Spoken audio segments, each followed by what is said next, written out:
I'm Isaac, 29 years old, and for the past 6 years, I've been the so-called responsible one in my family. You know, the guy who always shows up, pays his share, covers the difference when someone else forgets their wallet. The one everyone turns to when they need help moving, when they need a ride to the airport, or when rent's due and they're just a little short. I never really minded. I was raised to believe that's what family does. We help each other. We pick up the slack. We don't keep score. But that was before I realized I was the only one playing by those rules. My sister, Clara, is 2 years younger than me, and we couldn't be more different. Where I was working a job at 16 and saving up for college, she was blowing her allowance on designer makeup and concert tickets. When I graduated with a business degree and started climbing the corporate ladder, she was switching majors for the third time and taking mental health breaks every semester. I never said anything. Everyone has their own path, right? But when she finally graduated, 7 years later, I was genuinely happy for her. I thought maybe she'd turned a corner. Maybe now she'd stand on her own feet. It was a Wednesday evening when everything unraveled. We were at my dad's 60th birthday dinner. Not a big party, just close family at one of those upscale restaurants with white tablecloths and low lighting where the waiter folds your napkin every time you get up. My mom had gone all out, booking a private room and ordering champagne for the toast. I'd chipped in without thinking when she said the deposit was tight that month. That's what family does, right? We were halfway through dessert when Clara stood up, holding her glass with that fake poised smile she always used when she was about to say something for attention. "I just want to say something," she said, tapping her fork against the crystal like she was on stage. "I know tonight's about Dad, but I also wanted to take a moment to thank my amazing brother, Isaac." Heads turned. I looked up from my creme brulee, confused. Clara beamed. "You didn't have to, but paying off my student loans? That was the most generous, selfless thing anyone's ever done for me." There was a pause, like the whole room was waiting for a punchline. But then Mom clapped. Dad followed. My uncle raised his glass. The rest of the table burst into applause like this was some kind of movie finale. I sat frozen, the spoon still in my hand. Paid off or what? I looked at Clara. She wasn't even looking at me, just basking in the praise like she'd actually accomplished something. Then I turned to Mom, who was smiling softly, sipping her champagne like she was proud of the whole thing. I said, my voice low. "I didn't pay off anything." Mom leaned in and patted my hand like I was a nervous child. "It's what family does," she said gently. "And it all came from your account anyway, sweetie. No need to be modest." I felt like the room tilted. My account. I hadn't given Clara a cent. I hadn't even spoken to her about her loans. I reached for my phone, pulled up my banking app, and started scrolling. There it was, a transfer marked tuition consolidation from one of my secondary savings accounts. Quiet. Clean. No notification because I had that account turned off for alerts. 5 digits. Gone.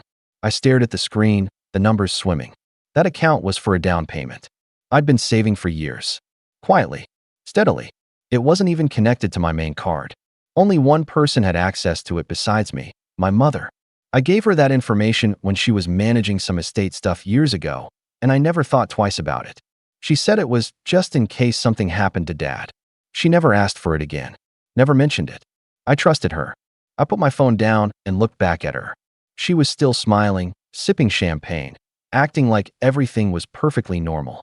Like draining my savings was some kind of unspoken family tradition. Clara sat down and winked at me like I was supposed to be flattered. I didn't say anything. Not that night. I excused myself before the cake. Told them I had an early meeting and left without dessert. My hands were shaking on the steering wheel the whole drive home. I wasn't angry yet. Just stunned. Like I was watching someone else's life fall apart through a window. I didn't sleep that night. I kept running through it over and over. The transfers, the timing, the smug look on Clara's face. She knew it wasn't hers. She knew it wasn't a gift. And Mom, she thought I'd just accept it. Like it was expected. Like I owed it to them.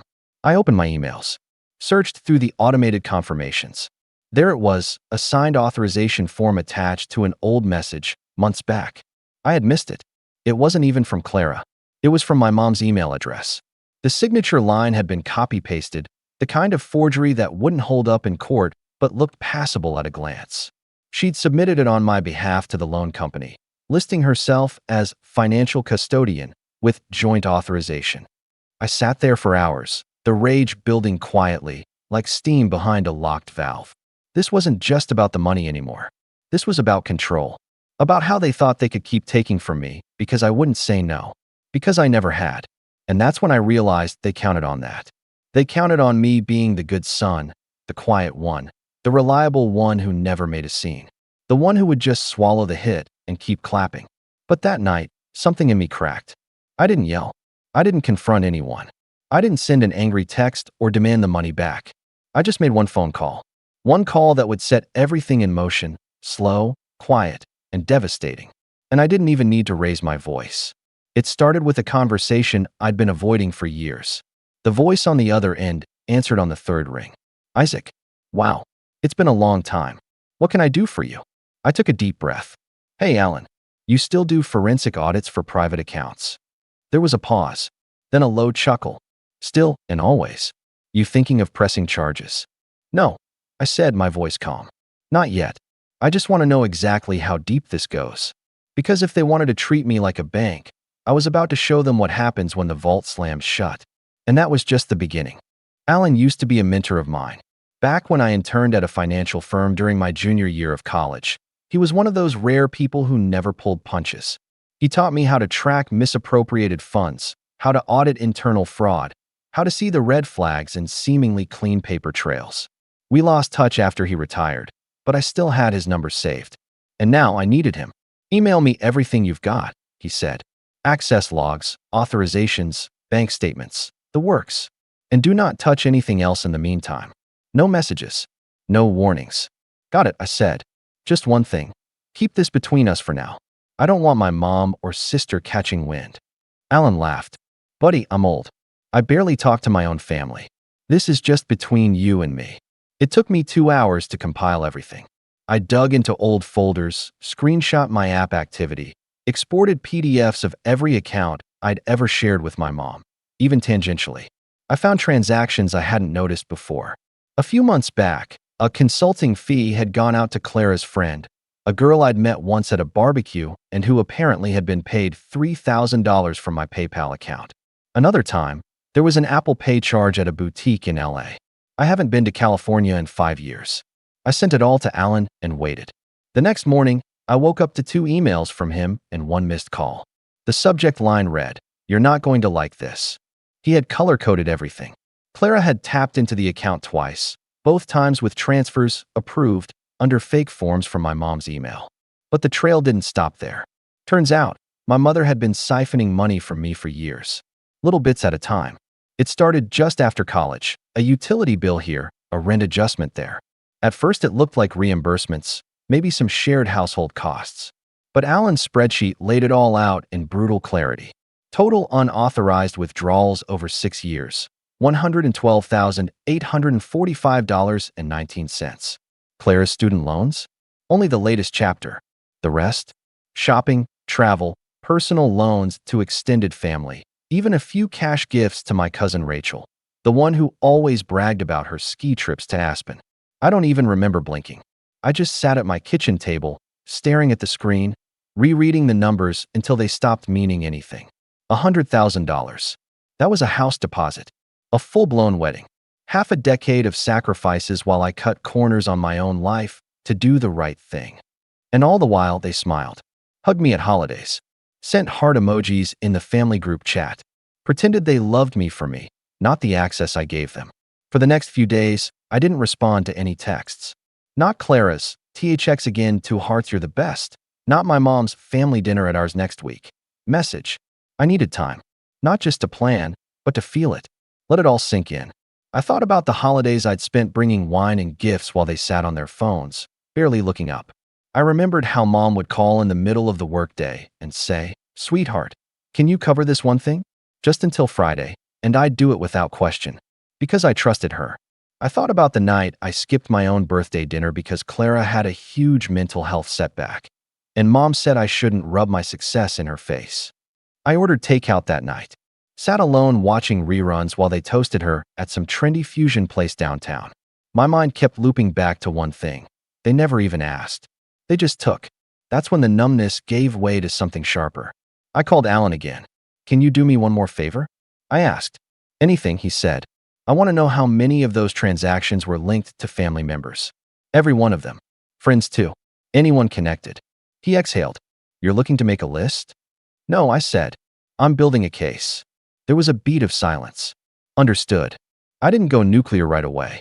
That's the thing about real revenge, the slow kind, the quiet kind. You have to be patient. Precise. So I smiled when Clara texted me about brunch plans. I gave a thumbs up when Mom asked if I could take a look at Dad's investment portfolio next week.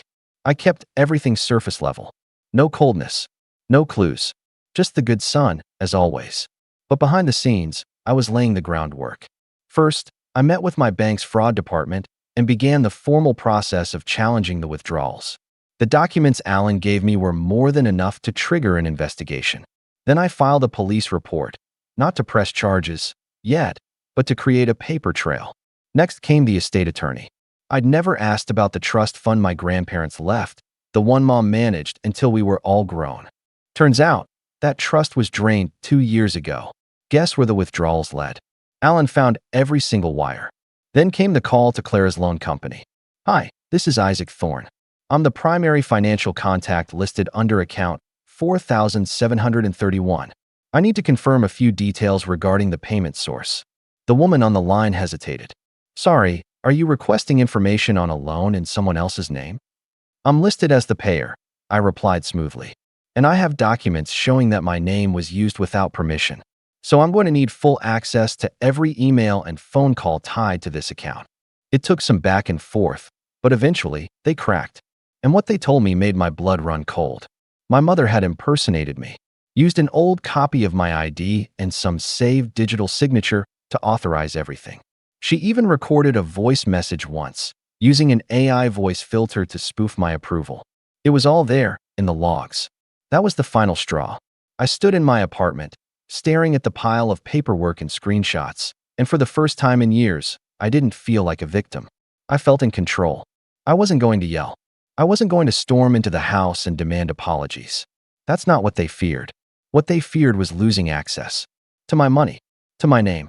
To the part of me they could take without consequence. So I picked up my phone. No emotion. No hesitation. I dialed one more number. Someone who owed me a favor from my consulting days. Yeah, came the voice on the other end. I have a file I need circulated, I said. Background checks, financial history, you know the drill. Whose name? Clara Thorne, I said. And while you're at it, add Marjorie Thorne too. The line was silent for a beat. Got it. This just professional or? It's personal, I said. But make it look professional. I hung up. Then, I got dressed. I had a meeting to attend, one I set up days ago under a different pretense. Mom had invited me to a small family catch-up at her place that evening. Just casual, she said. She'd even make my favorite, roasted lamb with rosemary. I told her I wouldn't miss it for the world. I already knew exactly where I'd sit at that dinner, and exactly what I'd say when they passed the wine. Because that night, I wouldn't be the bank. I'd be the reckoning, and they wouldn't even see it coming. The sun was just beginning to dip when I pulled into the driveway. My parents' house looked exactly as it always had. Manicured lawn, ivy growing over the porch pillars, the scent of rosemary and thyme wafting from the kitchen window. It was the kind of place that whispered comfort and tradition, the kind of house people drove past and assumed must belong to a tight-knit, happy family. From the outside, at least. I sat in my car for a minute, letting the engine idle, watching shadows crawl across the white fence my father painted every spring. My hands rested on the steering wheel, steady now. The adrenaline was gone, replaced by something heavier. Not doubt, no, but a kind of grief, maybe. Grief for the illusion. For the years I thought I was part of something real. For the family I thought I had. Then I killed the engine, grabbed the bottle of wine I'd brought, an expensive Burlo I knew Clara wouldn't recognize, and walked up to the front door. Before I could knock, it opened. There he is, my mom said, arms spread like I was a war hero returning from battle. Right on time, sweetie. She kissed my cheek, took the bottle without looking at it, and ushered me in. Dad was setting the table. Clara was already sitting on the couch, scrolling on her phone with a glass of wine in hand, her legs curled up like she owned the place. She looked up, gave me a lazy smile. Look at you, finally wearing a blazer. Hot date later. I ignored her and walked over to shake Dad's hand. His grip was firm, his eyes warm. If he knew anything, he didn't show it. Dinner was already plated. Rosemary lamb, garlic potatoes, and roasted carrots, just like she promised. The same meal she used to make when we'd get report cards as kids. Back then, it was a reward.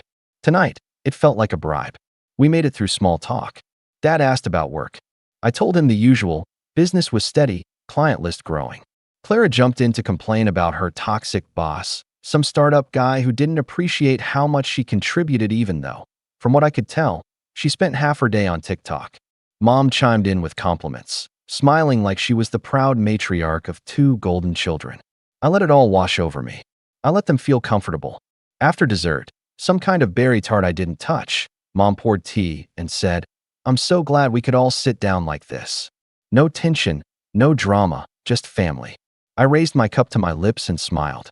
Then I said, casually, "Oh, by the way, Clara, your employer's going to get a background check request sometime this week." The room stilled. Clara blinked. "What?" "I had a few people run some checks," I said, setting my cup down gently. "Nothing invasive. Just a standard financial integrity report.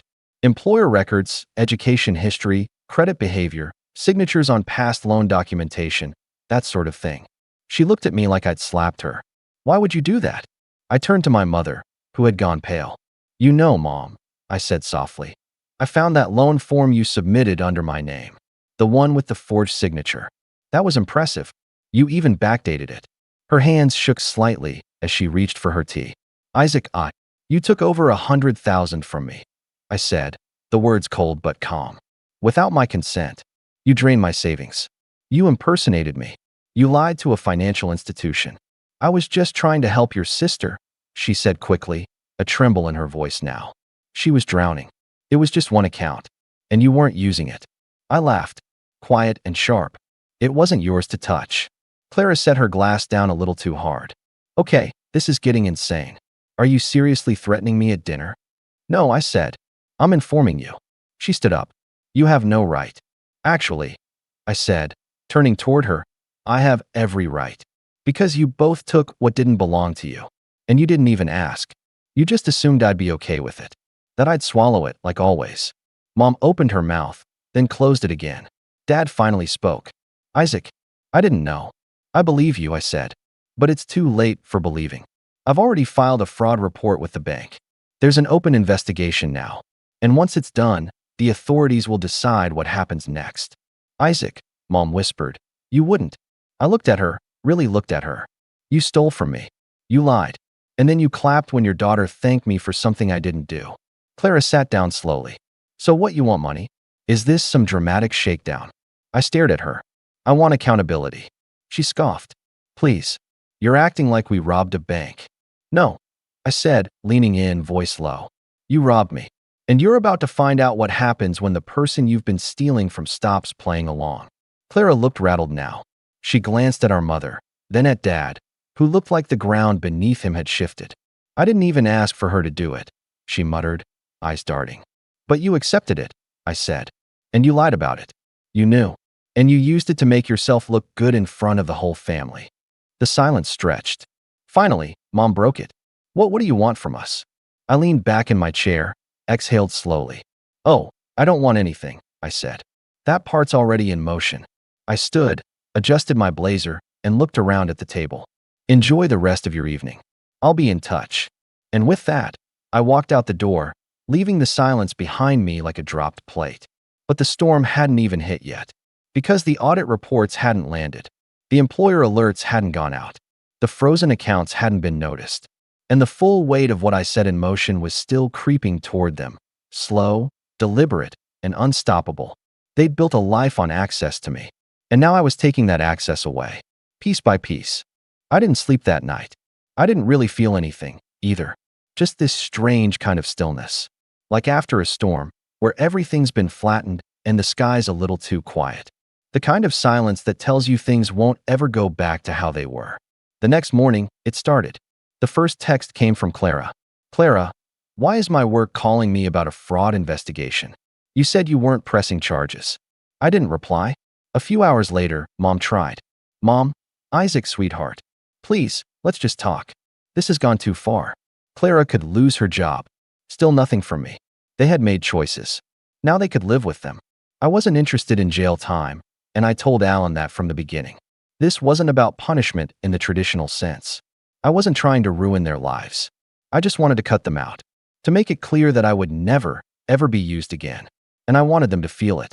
Not in a courtroom, but in their wallets, in their reputations, in the silence where my support used to be. The second day, Clara's job formally suspended her pending review of the financial flags that had come up during the audit. Apparently, she'd listed me as a personal financial sponsor on several forms without my knowledge, and the firm's compliance department didn't appreciate that. Her emails and purchase receipts had been flagged too, showing a pattern of high-end spending right after the supposed loan consolidation. It didn't help that she worked in PR. Trust is everything there. And hers just cracked. On the third day, Mom's access to the joint investment accounts she'd been secretly using was revoked. That one hit hard. She must have logged in and seen the frozen notification, then the audit log Alan had placed with the account alert. Her name had been removed from every shared document, and a new firm was managing the funds. I'd hired them privately weeks ago, right after I confirmed the extent of what she'd taken. Alan helped me move everything: retirement savings, inheritance, side portfolios. It wasn't just locked anymore. It was protected. On the fourth day, my uncle called. "You okay, Isaac?" I paused. "Yeah. What?" "Clara came crying to your aunt. Said you were trying to destroy the family." I sighed. "I'm not destroying anything. I'm just finally saying no." He was quiet a moment. Then he said, "Good." By the end of the week, it was chaos. Mom had gone into full denial mode, texting and calling relentlessly. At one point, she left a voicemail saying, "We raised you better than this. This vindictive streak. It's not who you are." That was rich. But the real kicker came when I got a knock at my door that Saturday. I didn't answer right away, just watched from the peephole. It was Dad. He looked older than I remembered, like the past week had wrung something out of him. I opened the door a crack. "Hey," he said quietly. "Can I come in?" I stepped aside. He didn't sit, just stood there in my living room, holding his hat like he didn't know what to do with his hands. After a minute, he said, "Your mom's been crying every night." I nodded. "She stole from me." He nodded too. "I know." That surprised me. "She admitted it yesterday," he said. "All of it." At first she tried to spin it. Said it was for Clara. Said you would have helped anyway. But eventually she broke down. Said she didn't think you'd notice. I laughed once, bitter. "That's worse." "I agree," he said. Then he looked at me. Really looked at me. "You were always the one who kept quiet, who held things together. And I let that happen. I let her lean on you too hard." There was a long pause. "I'm not asking you to forgive her," he said. "I just wanted you to know. I see it now. I should have seen it a long time ago." He reached into his jacket and handed me a sealed envelope. "It's from Grandpa's trust," he said. "The real one. The one she never touched." I took it, fingers suddenly feeling numb. "It's yours now," he said. "And if you want, I'd like to keep seeing you. Just me. No pressure." I didn't answer right away. Then I said, "All right." He left a few minutes later. No guilt trips. No pleas. Just a quiet nod at the door. Inside the envelope was a final check from my grandfather's untouched reserve account. A number I didn't expect. Enough to make up for almost everything my mother had stolen. Almost. But it wasn't about the money anymore. It was about knowing I was done. In the days that followed, Clara lost her job. She posted something vague and passive-aggressive on social media about betrayal by those you trust. But she never named me. She couldn't. Because if she did, the full truth would come out, and she knew that truth could bury her. Mom tried to host another family dinner a month later. I got the invite via text. "Let's just move forward, sweetheart. No need to dwell." I never replied. Instead, I booked a trip to Santorini. I had never traveled alone before. Always too busy. Always helping someone else. But now, I was free. I stood on a cliff overlooking the blue water, the sun setting behind white domes and stone walls, and I felt lighter than I had in years. No more handouts. No more quiet sacrifices. No more applause I didn't earn for things I didn't do. They taught me what family was supposed to mean. Then they showed me what it really meant to them. And in the end, I learned what it meant to choose myself. That was the last time I ever saw Clara or Mom. Dad still sends me postcards sometimes. And me? I sleep soundly. Because for the first time, everything is truly mine. My name's Nathan, I'm 27, and I'm a paramedic. Long shifts, adrenaline dumps, heartbreak, and the constant smell of antiseptic are just part of my day. You learn not to flinch at blood or screaming. You learn to run toward chaos while everyone else runs away. But nothing I've seen in the back of an ambulance could have prepared me for what I came home to after a 15-hour shift last Saturday. I was drained. The kind of exhaustion where your bones ache and your brain feels like it's been wrung out like a wet towel. All I wanted was a shower, a warm plate of leftovers, and the sweet silence of my room. But as I pulled up to my parents' house, the house I was still living in to help them pay the mortgage after Dad's back injury, I could already hear the bass thudding through the driveway. There were cars everywhere, some parked on the lawn, one even halfway on the sidewalk like the driver couldn't be bothered. For a split second, I wondered if I'd driven to the wrong place. But no, my house number was staring back at me like it was smirking. The front door was wide open. People I'd never seen before spilled out onto the porch, drinks in hand, laughing like this was some college frat house. I stepped inside. The noise hit me like a punch to the gut. Music blaring, red cups littering the floor, a couple making out against the staircase. Someone knocked into me without so much as a glance. I scanned the crowd, stunned, until I saw a familiar figure near the living room. There he was, my younger brother Liam. 23, cocky, charming, a total slacker. He was standing on the coffee table, shirt half unbuttoned, holding a drink high in the air like he was some Roman emperor. And on his wrist, my watch. Not just any watch. My Omega Seamaster. The one I'd saved for over a year to buy. The one I wore on every shift, partly for the durability, partly for what it symbolized. Hard work, discipline, grit. And there it was, glinting under the cheap party lights on my brother's smug wrist. Before I could say a word, Mom appeared beside me. She looked genuinely delighted, cheeks flushed, eyes sparkling. "Surprise!" she shouted over the music, as if this was some long-awaited blessing. "It's Liam's engagement party." I blinked. "His what?" "Engagement party," she repeated, as if I was the one not making sense. "To Kelsey. Didn't he tell you?" No, he hadn't. I hadn't even known he was seeing someone seriously. The last I heard, he was still living off odd jobs and crashing on friends' couches until Mom guilt-tripped me into letting him stay here a few months ago. I should have said no then. I knew it.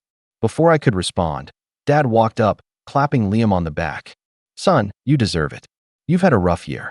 Then he turned to me, pulled something out of his pocket, and handed it. Not to me, but to Liam. "My car keys." "My car keys."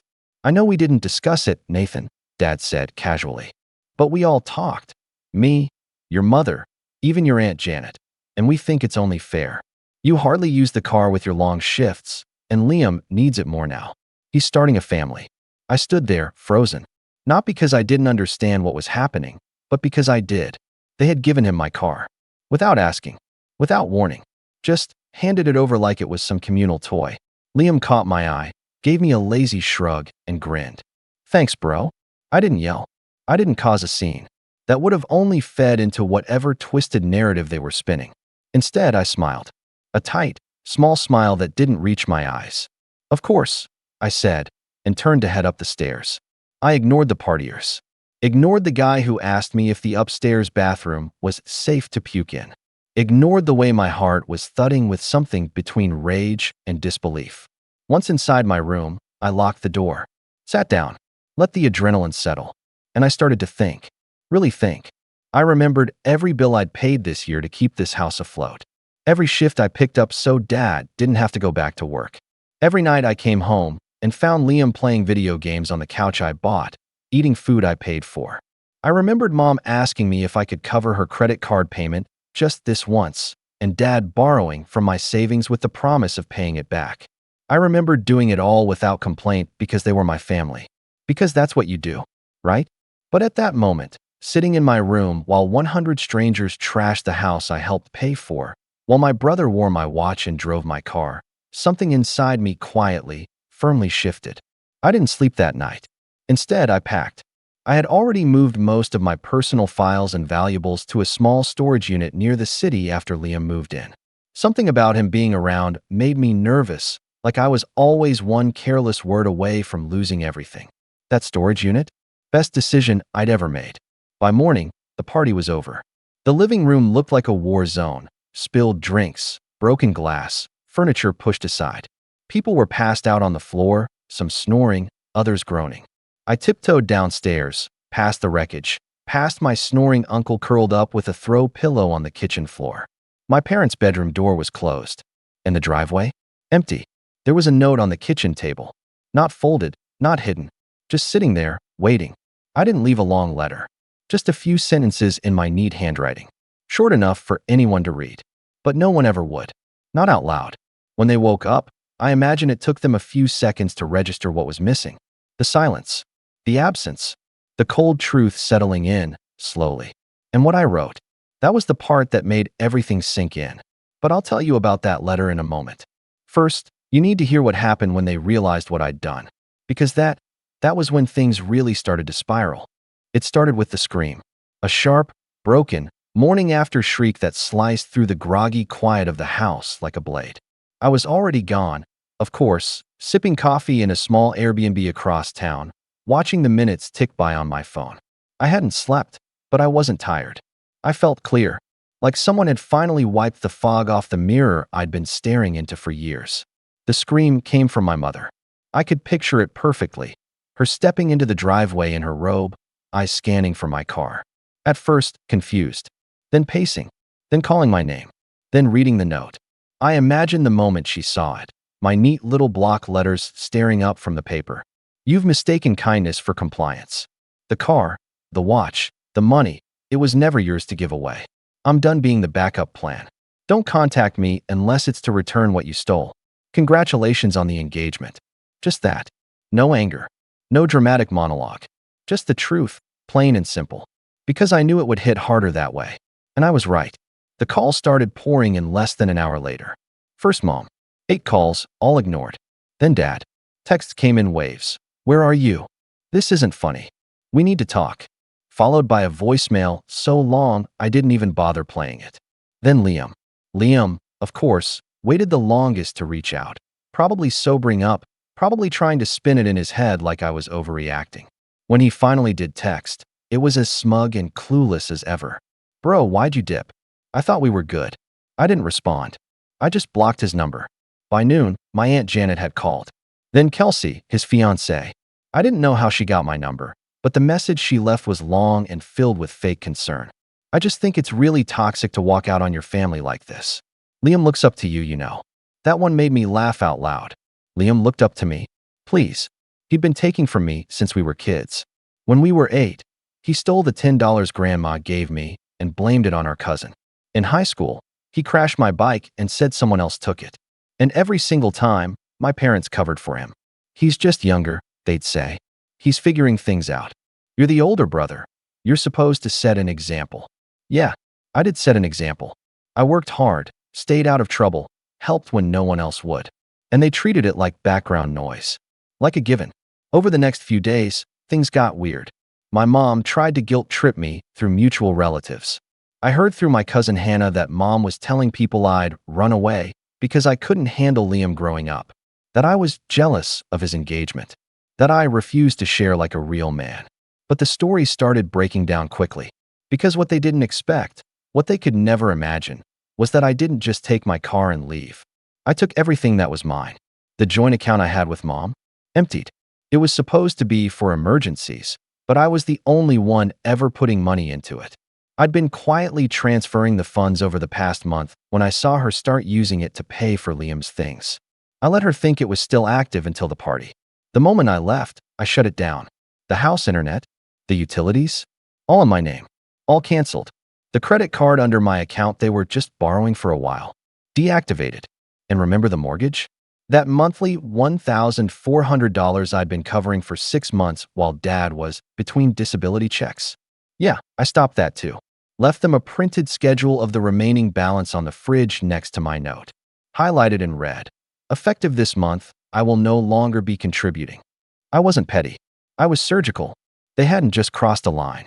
They'd jumped a canyon. And now I was done building bridges. I didn't vanish completely. I moved into a small apartment downtown, kept my job, kept my routine. I let the silence grow. For 3 weeks, I didn't say a word. And that's when the cracks started showing. One afternoon, Hannah texted me a screenshot from Liam's Facebook. His status update. Some people only love you when you're useful. Sad how family can be the first to turn their back on you. The comments were filled with the usual pity party nonsense. You deserve better. Stay strong, bro. Some people are just toxic. But the best part? A comment from someone I didn't recognize that said, "Is this the guy who stole his brother's car and then cried when the bills showed up?" It got 217 likes before Liam deleted the post. A week later, Mom finally called me from a different number. I didn't answer, but I listened to the voicemail. Her voice was shaky, not angry, just tired. "Nathan, we need to talk. Things are hard right now. Your father's trying to pick up more hours, but the pain's getting worse. And Liam, he's struggling. He misses you. We all do. Please come by. Just for dinner. We can work this out." I stared at the phone for a long time. The woman who weeks ago handed my car keys to my brother like it was a party favor, now asking me to come home? I didn't delete the message, but I didn't reply either, because I was waiting, not just for them to miss me, but for them to understand me. And soon, they'd get something even harder to ignore. The moment where this story truly turns. The one where all their choices come crashing down. The thing about silence is, it makes people nervous. Especially people who are used to you always picking up, always fixing things, always smoothing over their mess. I think that's what got to them the most. Not the missing car, not the canceled bills, but the fact that I didn't come running. They thought I was bluffing. They thought I'd cool off. But I wasn't angry anymore. I was done. So I waited. And in the meantime, I did something they never expected. I started gathering receipts. Not literal ones, although I had those too. Transfers, payments, credit card charges. No, I mean the kind of receipts that tell a story. I printed statements from my bank going back a full year. Labeled the payments I made on their behalf. Highlighted Liam's expenses, the times Mom borrowed my card and used it to buy him new sneakers, a phone, even a weekend getaway with Kelsey to a spa. I pulled my original lease agreement for the car, which I had paid off in full 6 months ago. Title? In my name. Insurance? Also mine. Watch? Same thing, registered, documented, and included on my personal property insurance. The cherry on top? A screenshot of the messages between Liam and one of his buddies where he bragged, "My stupid brother just gave me his car for free. LOL. Thank you, Hannah, for sending me that." I wasn't building a case to sue, at least not yet. I was building something stronger, a truth that couldn't be spun. And then, at exactly 4 weeks to the day from the engagement party, I sent them a package. I used registered mail, so they'd have to sign for it. A large envelope. No return address. Just a crisp stack of documents. No letter. No explanation. Let the paperwork speak. Later that night, I got a text from Dad. Just 2 words. "You win." I ignored it. But the next day, something strange happened. I got a call at work from Kelsey. She'd never called me before. Barely spoke to me at the party. And now she was leaving me a voicemail that sounded like someone reading off a hostage note. "Hi, Nathan. I got your packet. Liam didn't show me all of it, but thank you for being honest. I didn't know about the money, or the car, or any of it. He said you were okay with everything." There was a long pause. Then her voice changed. "I need to think. I don't know if we're still. Thank you." She hung up. I didn't expect that. Didn't plan for it either. But it felt like a domino shifting. Like someone finally turned on the light in a very dark room. Then, 3 days later, it all came crashing down. It was a Thursday, just after midnight.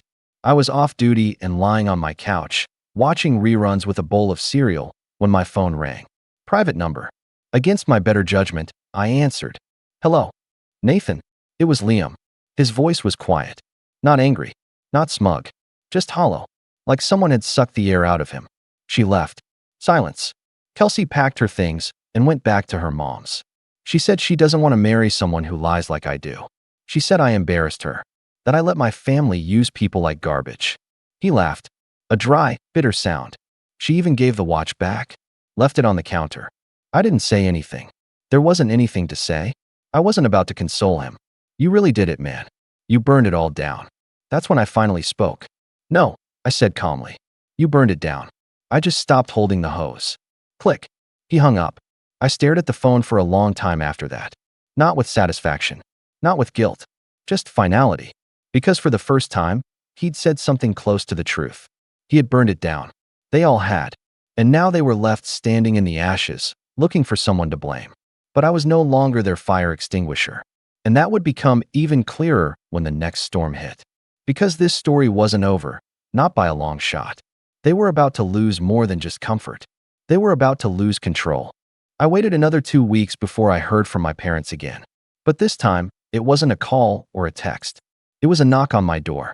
It was a quiet evening. I'd just gotten home from a shift and had Thai takeout spread on the kitchen counter.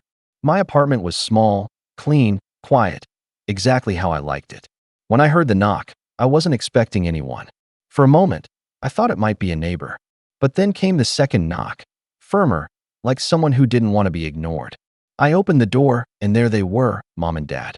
They looked older. I don't mean just tired. I mean like the last month had aged them in fast forward. My dad had bags under his eyes and was using his cane again. My mom looked pale and smaller than I remembered, like someone who had been shrinking under the weight of denial. "Nathan," she said, forcing a smile. "Can we come in?" I didn't move. She looked past me, into my apartment. "We just want to talk. Please." I stepped aside, not because I wanted them there, but because I wanted to hear what they had to say face to face. I needed to see if they were actually ready to take responsibility or if this was just another performance. They sat on the couch, side by side. I didn't offer them anything to drink. I sat across from them, arms crossed. For a long moment, no one spoke. Then my dad cleared his throat. "We messed up," he said flatly. Mom flinched at the bluntness, but she nodded. "We really did." I didn't say anything. I let the silence do the work. Dad looked down at his hands. "When your brother moved in, we thought we were helping him. And when he got engaged, we wanted to believe it meant he was finally growing up. But we didn't want to see, how much of that came at your expense. You didn't just not see it," I said, voice low. "You endorsed it. You gave him my watch, my car. You called a vote like it was a game show prize." Mom winced. "I know. I don't have an excuse for that." Dad sighed. "We thought you were strong, that you could handle anything. You've always been the one we never had to worry about." "That's not a compliment," I said. He nodded. "I know that now." They told me about the fallout. How Kelsey had left, how Liam spiraled. He'd moved out a week after the breakup and hadn't been heard from in days. No job, no stability, no plan. And suddenly, they were alone. No car, no backup account. Just two people sitting in a house they could no longer afford, wondering how it all fell apart. I asked them why they were telling me this. "Because we need help," Mom said softly, but not in the way we used to mean it. She reached into her purse and pulled out a small envelope. She slid it across the table. I hesitated, then opened it. It was a check. $14,350. "The mortgage," she said. "The utilities. Everything you covered since March. We pulled what we could from savings. Sold some jewelry. We'll find a way to get the rest to you." I stared at the check, not because of the amount, but because it was the first time they ever acknowledged that it wasn't theirs to take. I looked up. "You think money fixes this?" "No," Dad said, "but it's a start. We're going to sell the house," Mom added. "Downsize. We don't need all that space. We're applying for proper financial counseling, and we're asking a lawyer about restructuring Dad's disability claim. We're starting over." She looked me dead in the eye. "We're not here to beg. We're here to say sorry. And mean it." There was a pause. I didn't forgive them. Not immediately. But I nodded. That was enough for now. Then came the question I'd been waiting for. "Would you consider coming to Sunday dinner?" Mom asked. "Just as our son. No expectations. No obligations." I thought about it. Not because I missed them, but because I wanted to see if they could handle being around me without trying to use me. "Maybe," I said. "But if Liam shows up, I'm leaving." Mom nodded. "We understand." They left a few minutes later. I walked them to the door, but didn't hug them. It wasn't that kind of ending. Not yet. After they left, I sat alone for a long time, the check still on the table. I didn't cash it for 2 weeks. When I finally did, I donated half of it to a local shelter and used the rest to finish paying off my emergency medical training course. I never did go back to Sunday dinner. Instead, a few months later, I invited them to mine. It was a small gesture. Homemade lasagna, a bottle of wine, a couple of candles. They arrived on time. Brought dessert. They didn't mention money. Or Liam. Or what happened. They just talked. Asked questions. Listened. And when they left, Mom hugged me a little too tightly. Like she thought I might disappear again. And maybe I would have, if they hadn't changed. But they did. And so did I. As for Liam, I heard through Hannah that he eventually took a job out of state. Something low-level at a construction company. No car, no watch, just himself and the consequences he never thought he'd face. We haven't spoken since that night, and I'm okay with that. Because for the first time in my life, I'm not anyone's backup plan. I'm just me, living quiet, living clean, and most importantly, living on my terms. I'll never forget the exact moment I realized my family didn't see me as a person, but as a bank account with legs. My name's Lucas. I'm 27, single, live in Texas, and have spent the last 8 years working like a dog to get ahead in life. I wasn't born into money. In fact, we were dirt poor when I was growing up. Mom raised me and my younger sister, Brittany, mostly on her own after Dad walked out when I was 10. I remember what it felt like to eat cereal for dinner 3 nights a week and lie about field trip money because I didn't want Mom to feel guilty. So when I landed a job fresh out of college in software sales and started earning 6 figures before I turned 25, I felt like I was finally rewriting our family story. Or at least, I thought I was. I bought my dream car, an Audi R8 V10 Plus, last year. It cost me $130,000, used but pristine, and I paid for it outright.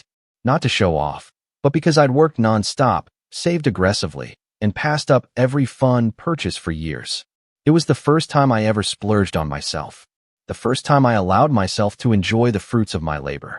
I even kept the car at my place in Dallas, far away from the drama of my hometown, where Mom and Brittany still lived. I had no plans to flaunt it in front of them. In fact, I never brought the car home, not once. But none of that seemed to matter in the end. I'd been planning a vacation for over a year, 3 weeks in Italy, completely unplugged. No laptop, no work calls, no emergencies. Just me, a backpack, and some long overdue peace and quiet. Before leaving, I moved my Audi into my mom's garage. Yeah, I know how that sounds in hindsight, but I had my reasons. The complex I live in was doing major renovations on the underground parking, and my assigned space would have been completely exposed during construction. Plus, the HOA specifically warned us about potential dust damage, break-ins, and delays. I couldn't afford to leave the R8 out in the open for 3 weeks. So I called Mom and asked, more like begged, honestly, if I could store it there just for a bit.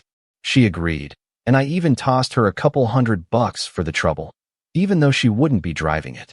I dropped the car off the day before my flight, gave her the spare key, and told her, very clearly, please don't let anyone touch it. This car is my baby. She laughed and told me not to worry. At the time, there were no red flags. We weren't close, but we were on okay terms. I paid off her roof repair last year when a storm wrecked it. I'd also helped Brittany more than a few times, buying her a laptop for school, co-signing on her apartment when she moved out, even covering part of her credit card debt when she accidentally maxed it out shopping for furniture. At the time, I thought I was just being a good brother. I didn't realize I was enabling a bottomless pit. That vacation was everything I hoped for. Gelato every day, ancient ruins, beautiful strangers, and no responsibilities. For once, I allowed myself to live in the moment. I didn't check my phone much. I stayed off social media. I didn't even look at my bank accounts. I'd worked too hard for too long to let stress follow me across the ocean. But something felt off when I landed back in Dallas. I turned my phone back on at the airport and saw a few missed texts from Brittany, which in itself wasn't strange. But the last one, sent just 2 days ago, read, "Thanks again for understanding. She said she'd tell you herself." I had no clue what she meant. I texted back, "What are you talking about?" No reply. I shrugged it off, figured it was a misunderstanding, and took an Uber straight to my mom's place. My heart actually skipped a beat when I thought about seeing my car again. It sounds silly, but I missed it. That car symbolized everything I'd fought for. The late nights, the rejections, the grind. Pulling into Mom's driveway and seeing that empty garage, though, that was the first flicker of dread. I rang the doorbell, still jet-lagged, but trying to keep it together. Mom answered with a weird smile, like she was bracing for something.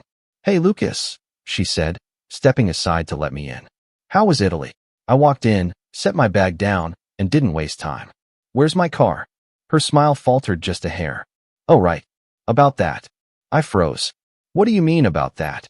Before she could answer, Brittany popped her head out from the hallway, dressed like she was heading to brunch, holding a Starbucks cup like it was a trophy. "Oh my gosh, you're back," she beamed. You didn't tell me you were coming today. I literally did, I said, my voice sharper than I intended. Where's my car? They exchanged a look. That look. The same one they used to give each other when they were hiding something, back when Brittany broke Mom's vase and blamed me, or when she took $200 from my room in high school and they called it borrowing. Mom sighed, like she was the victim here. Okay, listen, before you freak out. Where is my car?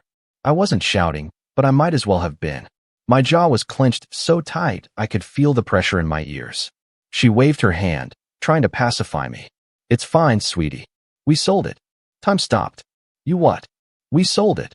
She repeated, slowly, like I was the one not understanding English. Your sister was in a lot of trouble with her credit cards, and you sold my Audi R8 to pay off Brittany's debt. Now I was shouting. Full volume. I didn't care anymore. She was drowning, Lucas, Mom said, throwing her hands up. We didn't know what else to do. The interest rates were insane. That's not my problem. Actually, Brittany chimed in. It kind of is, considering you always said we're family and should help each other. I looked at her like she'd grown a second head. You sold my six-figure car without my permission. That's grand theft, Brittany. Grand theft. Do you understand that? Oh, please, she scoffed. Don't be so dramatic. It's just a car. It took everything in me not to completely lose it. I could feel my heartbeat pounding in my ears, my hands trembling. I looked back at Mom. You let her do this? She didn't let me. Brittany cut in, smirking. It was her idea. I couldn't breathe. Mom stepped in front of me, trying to sound reasonable. Lucas, I know this sounds bad, but you weren't using it. It was just sitting there. Because I was on vacation. For 3 weeks. Exactly, she said, nodding like she was proving a point. It was just sitting there. We figured, why let it go to waste? I stared at them both in silence, completely stunned. That's when Brittany snorted and said the words that made everything inside me snap. Guess you're taking the bus now. And they laughed. They both laughed like this was some joke. Like I was the one being ridiculous. I felt a rush of emotions. Anger, betrayal, disbelief. But strangely, I didn't yell. I didn't punch a wall. I didn't scream like I wanted to. Instead, I smiled. A small, tight-lipped smile. Brittany stopped laughing first. Then Mom looked uneasy. What's so funny? Brittany asked. I looked at her calmly and said, Oh, the car you sold? Yeah, that wasn't my car. Their faces paled. And just like that, the tide started to turn. It was a lie. Well, kind of. Technically, the car was mine. Legally and financially. But the title? The one registered with the DMV? That was in a trust. A trust under my company's name.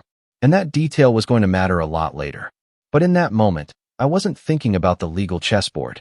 I was watching my mother and sister, the two people who were supposed to have my back, try to process what I'd just said. The silence in the room was thick, and I could feel the tension pulse through the air like electricity before a storm. Mom spoke first. What do you mean, not your car? You bought it. I nodded slowly, still smiling. Yeah, I bought it with business assets. Through a holding company. The title's not in my name. I paused. Which means you didn't have the legal right to sell it. Brittany blinked. Wait, is this like one of those tax things you always brag about? She said it mockingly, but I could hear the faint wobble in her voice. She was catching on, but too late. I didn't answer her. I just pulled out my phone and calmly dialed a number. Who are you calling? Mom asked, her voice sharp now. My lawyer. Brittany actually laughed, like I was being ridiculous. Are you serious right now? You're going to sue your family? Over a stupid car. The call connected before I could respond. I stepped outside to take it, leaving them in a stunned silence. My lawyer, Greg, had handled all the paperwork when I formed my LLC and later set up the trust. I gave him a brief rundown, left out the emotional stuff, stuck to the facts. When I finished, there was a pause. Then he said, Tell me you have the VIN. I do. Good. Don't say anything else to them. Let me make some calls. By the time I stepped back into the house, the atmosphere had shifted. Mom was pacing in the kitchen, and Brittany was on her phone, probably texting someone in all caps. The smugness from earlier had vanished. You didn't tell us it wasn't in your name, Mom snapped. You didn't ask, I said calmly. Besides, even if it was in my name, what made you think you could sell it without my permission? We needed the money, Lucas, she shouted. You're sitting on this expensive car while your family is struggling. I've already helped you both so many times. I shot back, my voice finally cracking. How much is enough for you? I paid off your roof, Brittany's apartment deposit, her first round of credit card debt. You act like I owe you just because I worked my butt off and made something of myself. Brittany stood up. You wouldn't have anything if it weren't for Mom raising you. She sacrificed everything for you. And I've been repaying that ever since I got my first paycheck. I fired back. But apparently, nothing I do is ever enough. The room went quiet again. That night, I didn't go back to my apartment. I checked into a hotel. I needed space. I needed quiet. And more than anything, I needed to think. The next few days were strange. Greg started digging into the paperwork trail. Since the title was held under the trust, and the car was technically a company asset, it was easier than I expected to flag the sale as unauthorized. Especially since there were no documents signed by me. No consent forms. No proof of transfer. Nothing. The kicker?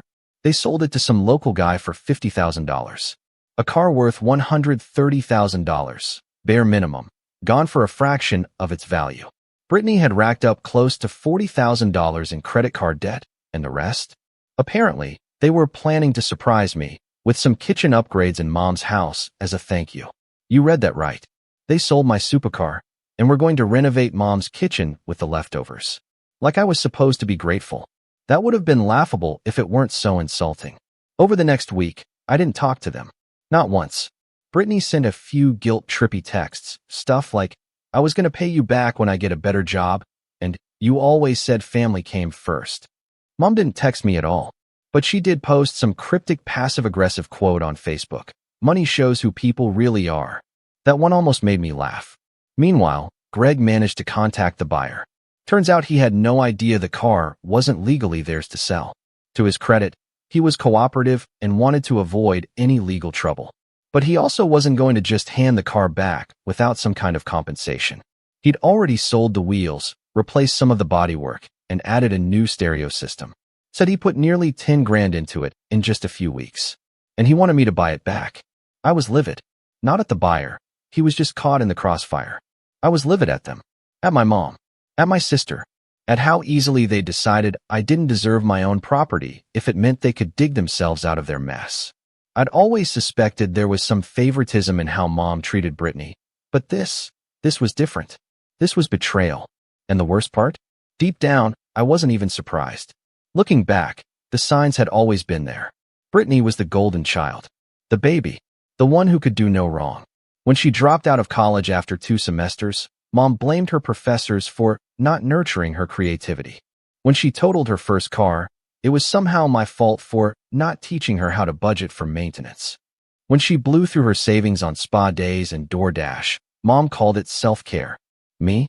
I was the fixer. The ATM. The one who had it easy because I didn't have kids or real responsibilities. The one expected to carry the weight of their poor decisions because I'd made it. When I confronted Mom about that once, years ago, she brushed it off with a smile. You'll understand when you have kids of your own. At the time, I let it go. Now, I couldn't. Greg started drafting some paperwork, and things got real, fast. Letters of intent.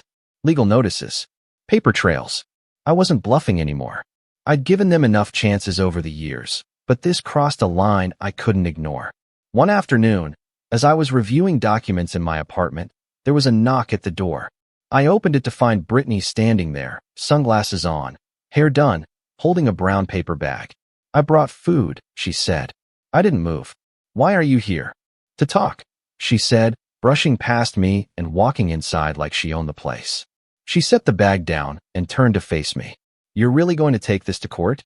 Yes. She laughed bitterly. You're such a jerk, Lucas. I stared at her. You stole from me. I needed help. You needed to call me and ask. Not go behind my back. She crossed her arms. Mom said you'd understand eventually. Then Mom's as delusional as you are. Her jaw clenched. You know what? I get it. You think you're better than us now because you've got money. I shook my head. No. I think I'm done being treated like a walking wallet. We stood there for a long moment, neither of us speaking. Then she said something that made my blood run cold. Mom said if you push this, she's going to tell everyone what you did in high school. I blinked. What are you talking about? She said you had a situation with that girl. Remember Emily? It hit me like a punch. That was over 10 years ago. I'd had a girlfriend, Emily, who dumped me out of the blue. There were rumors, lies, and some ugly fallout, but nothing ever came of it. I never knew the full story, just that it messed with my head for months. Are you blackmailing me? I asked quietly. Brittany didn't flinch. I'm saying, if you take this public, so will we. And that's when I knew they weren't just misguided. They were dangerous. Not in the criminal sense, but emotionally, spiritually. They would rather destroy me than admit they were wrong. And that changed everything. I didn't yell. I didn't scream. I didn't threaten her. I just looked her in the eyes and said, "Get out." She hesitated for a second, then grabbed the bag of food, muttered something under her breath, and left. That night, I lay in bed staring at the ceiling, heart pounding. I realized I wasn't just dealing with a betrayal. I was dealing with a pattern. A lifetime of manipulation, gaslighting, guilt-tripping, and weaponized family loyalty. And for the first time in my life, I wasn't afraid to burn the bridge. The only question was how. And trust me, I had a plan. But before I tell you how I got back at them, let me tell you about the last time I trusted them with something important. Because this wasn't the first time they'd crossed the line. It was just the first time I'd noticed. I wish I could say the betrayal with the car was a one-off. A heat-of-the-moment bad decision. Something so wildly out of character that I'd look back on it and think they lost their minds. It was temporary. But deep down, I already knew the truth. The Audi was just the latest chapter in a very long book. A book I'd spent years pretending wasn't being written right in front of me. Growing up, I'd always carried the weight. Dad was long gone. Disappeared when I was 10, no calls, no support, nothing but a dusty photo album and an overdue child support balance that never got paid. Mom did her best in those early years, or at least that's what I told myself. She worked part-time at a clinic, picked up shifts at the grocery store on weekends, and always made sure we had just enough food and lights that stayed on. But it came at a price, her patience, mostly. And her expectations for me were set far beyond what a 12-year-old should carry. I became the man of the house before I was even shaving. Woke up early to get Brittany to school when Mom was too tired. Learned how to fix the leaky pipes under the sink with YouTube and duct tape. Stopped asking for new shoes when mine got holes. I told myself it was normal. That's just what you do for family. Brittany? She was the princess. The baby. The one who got excuses made for her. When she came home with a report card full of D's, Mom said the teachers were just picking on her. When she got caught shoplifting lip gloss at the mall, Mom blamed peer pressure. Every time she slipped up, it was someone else's fault. Every time I fell short, I was told to be responsible and set a better example. By the time I left for college, I was already emotionally exhausted. But I stayed close. I called every week. I sent money when I could.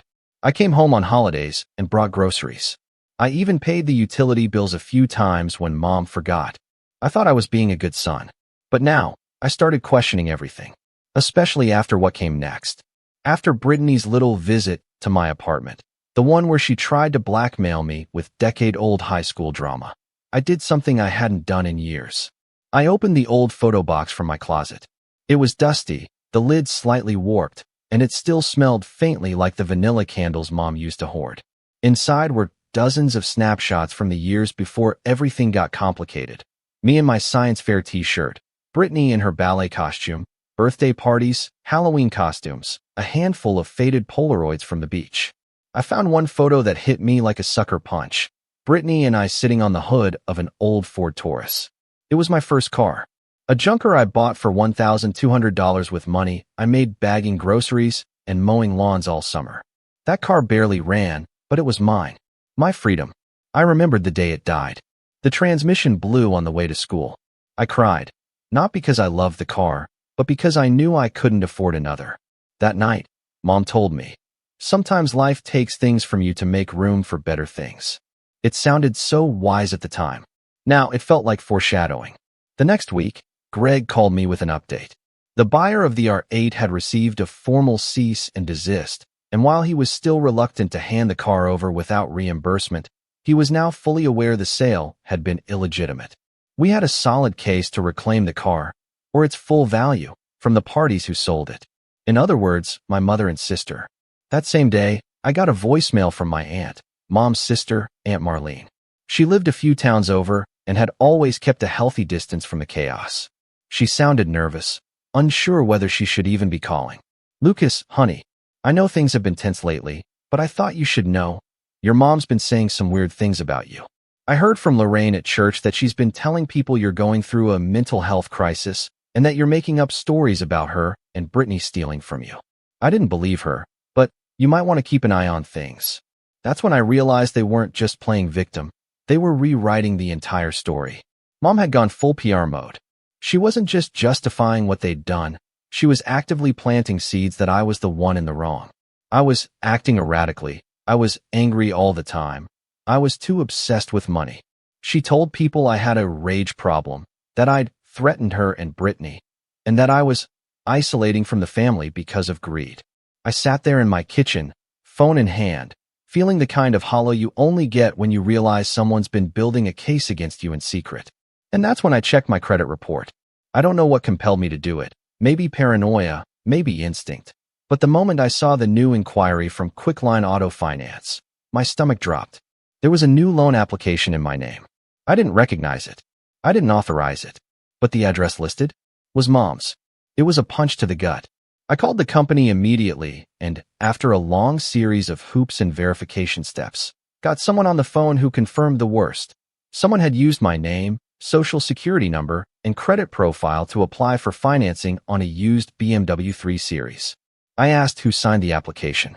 They gave me the name, Brittany Samuels. My sister. She tried to buy a car in my name after selling mine. I nearly dropped the phone. I sat there for a long time after that call. No rage. No yelling. Just this deep, bone-deep exhaustion. Like the floor had dropped out from under me and I was still falling. All the years of helping. All the chances I gave. All the times I told myself, they didn't mean it like that. And this is how they repaid me. Not just stealing my car. Not just selling it. But forging my identity. Trying to open accounts in my name. Trashing my reputation behind my back. Turning our extended family against me with lies about my mental state. It wasn't just betrayal. It was war. I called Greg again. Told him everything. The fake loan, the address, the voicemail from Aunt Marlene. He told me to sit tight. That we needed to build a timeline. That the more they exposed themselves, the stronger our case would be. That night, I got a text from Brittany. You always said you wanted to be an only child. Congrats. You got your wish. No apology. No remorse. Just a twisted, passive-aggressive goodbye. And then she blocked me. 2 hours later, I got a Facebook notification. Mom had posted something new. I clicked out of morbid curiosity. It was a photo of her and Brittany standing in front of a newly remodeled kitchen. Stainless steel appliances. Subway tile backsplash. New granite countertops. The caption? Sometimes, you lose a son and gain peace instead. Hashtag family is who you choose. I stared at it for a long time. I didn't cry. I didn't scream. I just shut my laptop and poured myself a glass of wine. They'd made their move. Now it was my turn. And trust me, I wasn't done yet. But before I explain how I turned everything around, you need to understand something else. Something I haven't told anyone. Because the biggest betrayal, the one that broke me, happened before the car. And I didn't realize it until I found the envelope. I found the envelope while looking for my passport renewal papers. It was buried in the back of my filing cabinet, behind some old pay stubs and lease agreements. A thick, beige envelope, unsealed but clearly tampered with, like someone had opened it and shoved it back into my drawer without bothering to make it look untouched. Inside was a letter, dated 3 years ago. It was from Dad. A real, handwritten letter from a man I hadn't heard from since I was 10 years old. My throat closed up as I read the return address, an apartment complex in Arizona. The handwriting was shaky but unmistakably his. And the contents? They changed everything. Lucas, I know I've got no right to ask anything of you. I know I left you and your sister at a time when I should have been there the most. Not a day goes by that I don't regret it. But your mom and I had our problems. I don't know what she told you, but it wasn't just about me walking away. She pushed me out. Told me I'd never see you again if I didn't agree to stay gone. I didn't fight hard enough. I should have. That's on me. But I've been following your life from afar. Heard through Marlene that you're doing well, working in tech, making something of yourself. I'm proud of you, son. Truly. I sent a small gift your way. A cashier's check for $15,000. It's not much compared to what I owe you, but it's something. I want you to have it. Do whatever you want with it. But more than anything, I just wanted to say, I'm sorry for missing your games. your graduation, your life. If you ever want to talk, here's my number. XXX, XXXXXX. No pressure. Just know I think about you every day. Love, Dad. There was no check in the envelope. No sign of a deposit slip. No copy. Nothing. Just the letter. I felt like the floor shifted under me. I don't know how long I sat there, reading it over and over again, my hands trembling and my heart pounding. Not because of the money, but because I never saw this letter. Because someone took it from me. Someone opened it, read it, and decided I didn't need to know. My first instinct was denial. Maybe it got lost. Maybe it was delayed. Maybe no. No. The envelope had been opened. Not just torn, but carefully peeled at the flap. My name was written on the front in my dad's handwriting, and the postmark was clear. It had arrived. It had been in my house. And suddenly, all the little signs started connecting like puzzle pieces. Mom had made a comment a few years ago about my real dad not being worth the drama. I hadn't even questioned it at the time. Just nodded and moved on. Brittany once joked about me having a secret admirer who sent me a charity check. At the time, I thought she was being random. But now it felt like they'd stolen something more than a car. They stole the chance for me to have closure. To have a choice. And for what? 15 grand. It was like getting kicked while I was already on the ground. That night, I didn't eat. I didn't sleep. I just stared at the ceiling fan turning slowly above my bed, trying to make sense of the storm in my chest. Anger, grief, betrayal. It was all there, but beneath it was something worse. Emptiness. A heavy, dragging silence in my soul. Like a part of me had died without me even noticing. This wasn't just about money anymore. This was about everything. The years I spent trying to be the good son, the responsible one, the fixer, the glue that held together a family that saw me as nothing more than a resource. They laughed when they sold my car, mocked me, blackmailed me, stole my identity, smeared my name. And now I discovered they'd cut me off from the one man I'd spent my entire life wondering about. The spiral was slow. I started skipping meals, started waking up feeling sick. I'd sit at my desk for hours, mouse unmoved, tabs open but untouched. My job, normally the one thing I could rely on, became a blur. I'd miss meetings, ignore emails, stare through my computer screen like it was transparent. Greg called to update me on the case. I barely registered what he said. The buyer of the R8 was now fully cooperating and ready to testify that the sale was done under false pretenses. We were gathering documents for a civil suit. He said our chances were very strong. I mumbled something about being grateful. I don't even remember if I meant it. My apartment got messier by the day. Dishes in the sink. Laundry piling up. I stopped shaving. Stopped responding to friends. Stopped pretending I was okay. I wasn't. I felt hollow. And yet, somewhere in the midst of all that wreckage, something small began to stir. Not hope. Not yet. But resolve. It started with small things. I cleaned the dishes. Threw out the trash. Took a long shower. Trimmed my beard. I didn't do it for anyone else. I wasn't expecting some magical bounce back. I just needed to move again. To do something. Anything. I started journaling. Not in some poetic, Tumblr way. Just brain dumps. Half-finished sentences. Angry scribbles. Sometimes I'd write a full page and cross it out before finishing. Sometimes I'd just write the same sentence over and over. They don't get to win. They don't get to win. One night, I found myself staring at the mirror, looking into my own bloodshot eyes, and I said it out loud. You can walk away. Not out of defeat, but out of choice. I realized I didn't have to fix this family anymore. I didn't have to repair anything.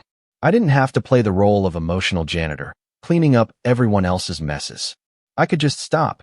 It was terrifying and freeing at the same time. I started pulling my accounts apart. Passwords, emails, cards. I combed through my financial footprint like I was preparing for war. Because in a way I was. First, I froze my credit. I called the credit bureaus and set a hard freeze. No more surprise loan applications. No more accidental accounts opened in my name. Then I changed the login to every account I owned. Banking, utilities, even my Netflix and Spotify. Everything got a new password and two-factor authentication. After that, I made a spreadsheet of every loan, gift, or payment I'd ever given Brittany or Mom. Just for me. Just to see it in one place. $1,400 for Brittany's first car. $2,800 for her apartment deposit. $950 for Mom's dental surgery. $5,200 for the roof. $3,000 for Brittany's tuition after she flunked a semester and lost her scholarship. $9,500 in loans that were never repaid. The total? $26,850. Not even counting the car. I stared at that number for a long time, and then I deleted it. Because it didn't matter anymore. I wasn't getting it back. I wasn't going to chase it. I wasn't going to beg for it. I wasn't going to let it weigh me down like chains around my ankles. It was gone, but I wasn't. And now I had to decide what came next. Greg was still pushing forward with the civil suit. The car buyer had written a full statement. He even sent pictures of the receipt, the ad Brittany posted, and a screenshot of the text where she said, "My brother won't even notice. He's in Europe." That sentence hit harder than anything else. My brother won't even notice. I was just a bank vault in her head. A faceless ATM. Not a person. Not family. Just a useful idiot. I started reading about narcissistic parents and golden child dynamics. About enmeshment, triangulation, emotional scapegoats. I read forums. I watched videos. I saw myself in every comment. I wasn't crazy. I wasn't overreacting. I had been conditioned since childhood to accept being used. To see sacrifice as love. To mistake guilt for obligation. But not anymore. I went no contact. Blocked them both. Phone, email, social. I called my Aunt Marlene and told her everything. She cried on the phone and apologized for not stepping in sooner. Said she suspected things weren't right, but didn't want to make waves. I told her it wasn't her fault. Because it wasn't. But it was mine if I kept letting it continue. I started therapy. It was awkward at first. I didn't know what to say beyond, "My mom sold my car and stole my dad's letter." But the therapist just listened. And slowly, I started unraveling the years of pain I'd kept buried under, "I'm fine." I wasn't fine. I was surviving. Barely. But survival was enough, for now. One afternoon, a week after I'd blocked them, I received an email from an unknown address. The subject line read, "I found this in Mom's drawer." The sender? Brittany's ex-boyfriend, Nate. We'd only met twice. But I remembered him as soft-spoken. Kind. The kind of guy who brought his own plate to the sink, even when no one asked. Attached to the email was a scan of a check. A cashier's check. $15,000. From my father. Made out to me. Dated 3 years ago. In the body of the email, Nate wrote, "I know you probably don't trust anyone related to Brittany, but I thought you should see this. She asked me to cash this once when we were together. Said it was an unused gift from a family member. I thought it was shady. Took a picture of it. Never went through with it. I broke up with her not long after. Found this in a drawer she left behind. Do with it what you want. Just thought you deserved to know." I stared at the screen for a long time. There it was. Proof. They'd taken the money. Lied about it. Hid it. Probably spent it before I ever knew it existed. And I could feel something shift inside me. Not rage. Not grief. But clarity. I wasn't going to beg for an apology. I wasn't going to confront them again. I wasn't going to ask for anything. I was going to act. And when I was done, they'd never forget what it felt like to underestimate me. But before I explain what I did, I have to tell you about one more betrayal. Because the worst wasn't the car. Wasn't the check. Wasn't even the blackmail. It was the will. And what I found out changed everything.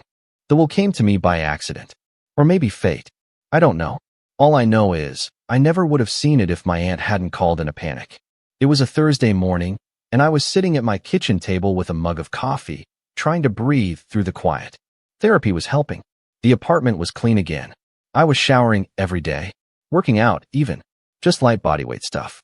But it made me feel grounded, like my muscles were remembering I had a spine. My phone buzzed. Aunt Marlene. She rarely called before noon. I answered on the second ring. "Hey, Aunt M. Lucas," she whispered. "I just left your mom's house. Something's not right." I sat up straight. "What happened?" "She was ranting about you again. Said she protected the family legacy by keeping you in check." I didn't understand what she meant until she left the room and I saw the folder. "What folder?" She hesitated. "It had your grandfather's name on it. You remember your grandpa Howard, right?" I nodded slowly. "Of course. He died when I was 17. Quiet, stern man. Taught me how to change a tire, balance a checkbook, and grill burgers without setting the patio on fire. He was Mom's father, and we were close. At least as close as he allowed himself to be. He was old school. Didn't talk about feelings. But he'd slip me $20 bills when Mom wasn't looking and say, "You didn't get this from me, son." When he passed, Mom told us he hadn't left a will. Said the house went to her automatically. That there wasn't much else. Just some junk in a storage unit and a life insurance policy too small to matter. I believed her. Until now. Aunt Marlene continued. I snapped a photo before she came back. I didn't want to start a fight, but, Lucas, I think she lied to all of us. I felt the chill before I saw the image. A single page, scanned and slightly tilted. The first line read, Last Will and Testament of Howard Samuels. Dated 6 months before he died. I zoomed in. There it was. I, Howard Samuels, being of sound mind and body, do hereby bequeath the following. There were a few standard lines about debts, estate taxes, and funeral arrangements. Then the first distribution. To my grandson, Lucas James Samuels, I leave the house located at 812 Pine Grove Avenue, along with the adjoining land, in full, to do with as he pleases. I stopped reading. 812 Pine Grove. That was Mom's house. The one she told everyone she inherited by default. The one she used to guilt-trip me for not helping with more often. The one she refinanced twice for Brittany's business ventures. It wasn't hers. It was mine. I felt my heart start to race. I scrolled down and read the rest. He left Aunt Marlene a classic car and some stocks. Left Mom a modest savings account. But the house, the biggest asset, was clearly left to me. And she hid it. For 10 years. She stole the will, claimed there wasn't one, and forged the title transfer through probate as if she were the sole heir. It made sense now. Why she never let me see any of the documents after the funeral. Why she brushed off questions and said, Don't worry about the paperwork. It's all taken care of. It was by lies. I sat there shaking. Not with rage, this time, but with adrenaline. This was it. This was the final puzzle piece. The anchor I needed. Because now I had leverage. And for the first time in my life, I was done playing defense. I sent the image to Greg. He responded in less than 10 minutes. This changes everything. Meet me Friday. We're getting a court order. From that moment, the rise began. Not fast, not flashy, just steady, quiet, controlled. The way a storm builds when the clouds go black and the air goes still. I started keeping a second phone. Not for calls, just for documenting. I took photos of everything. Screenshots of old texts, statements, receipts. I gathered emails, dug through archived folders, traced timelines. Greg and I compiled a full dossier. The stolen car, the forged sale, the identity theft, the intercepted check, and now, the hidden will. We filed not just one, but 3 separate civil actions. 1. Fraud and unlawful sale of property, the Audi. 2. Identity theft and attempted loan application, BMW financing under my name. 3. Probate fraud and concealment of a legal will, Grandpa Howard's estate. The suits weren't just civil. They had potential criminal teeth. But Greg advised we stay quiet for now. Let the courts work. Keep our powder dry. So I did. In the meantime, I focused on myself. I transferred all my savings out of shared institutions. Opened new accounts. Rewrote my will. Updated my beneficiaries. Restructured my business into an S-Corp. I added asset protection clauses. Created legal distance between myself and anything with their fingerprints on it. I sold the condo I was barely using and bought a place on the edge of the city.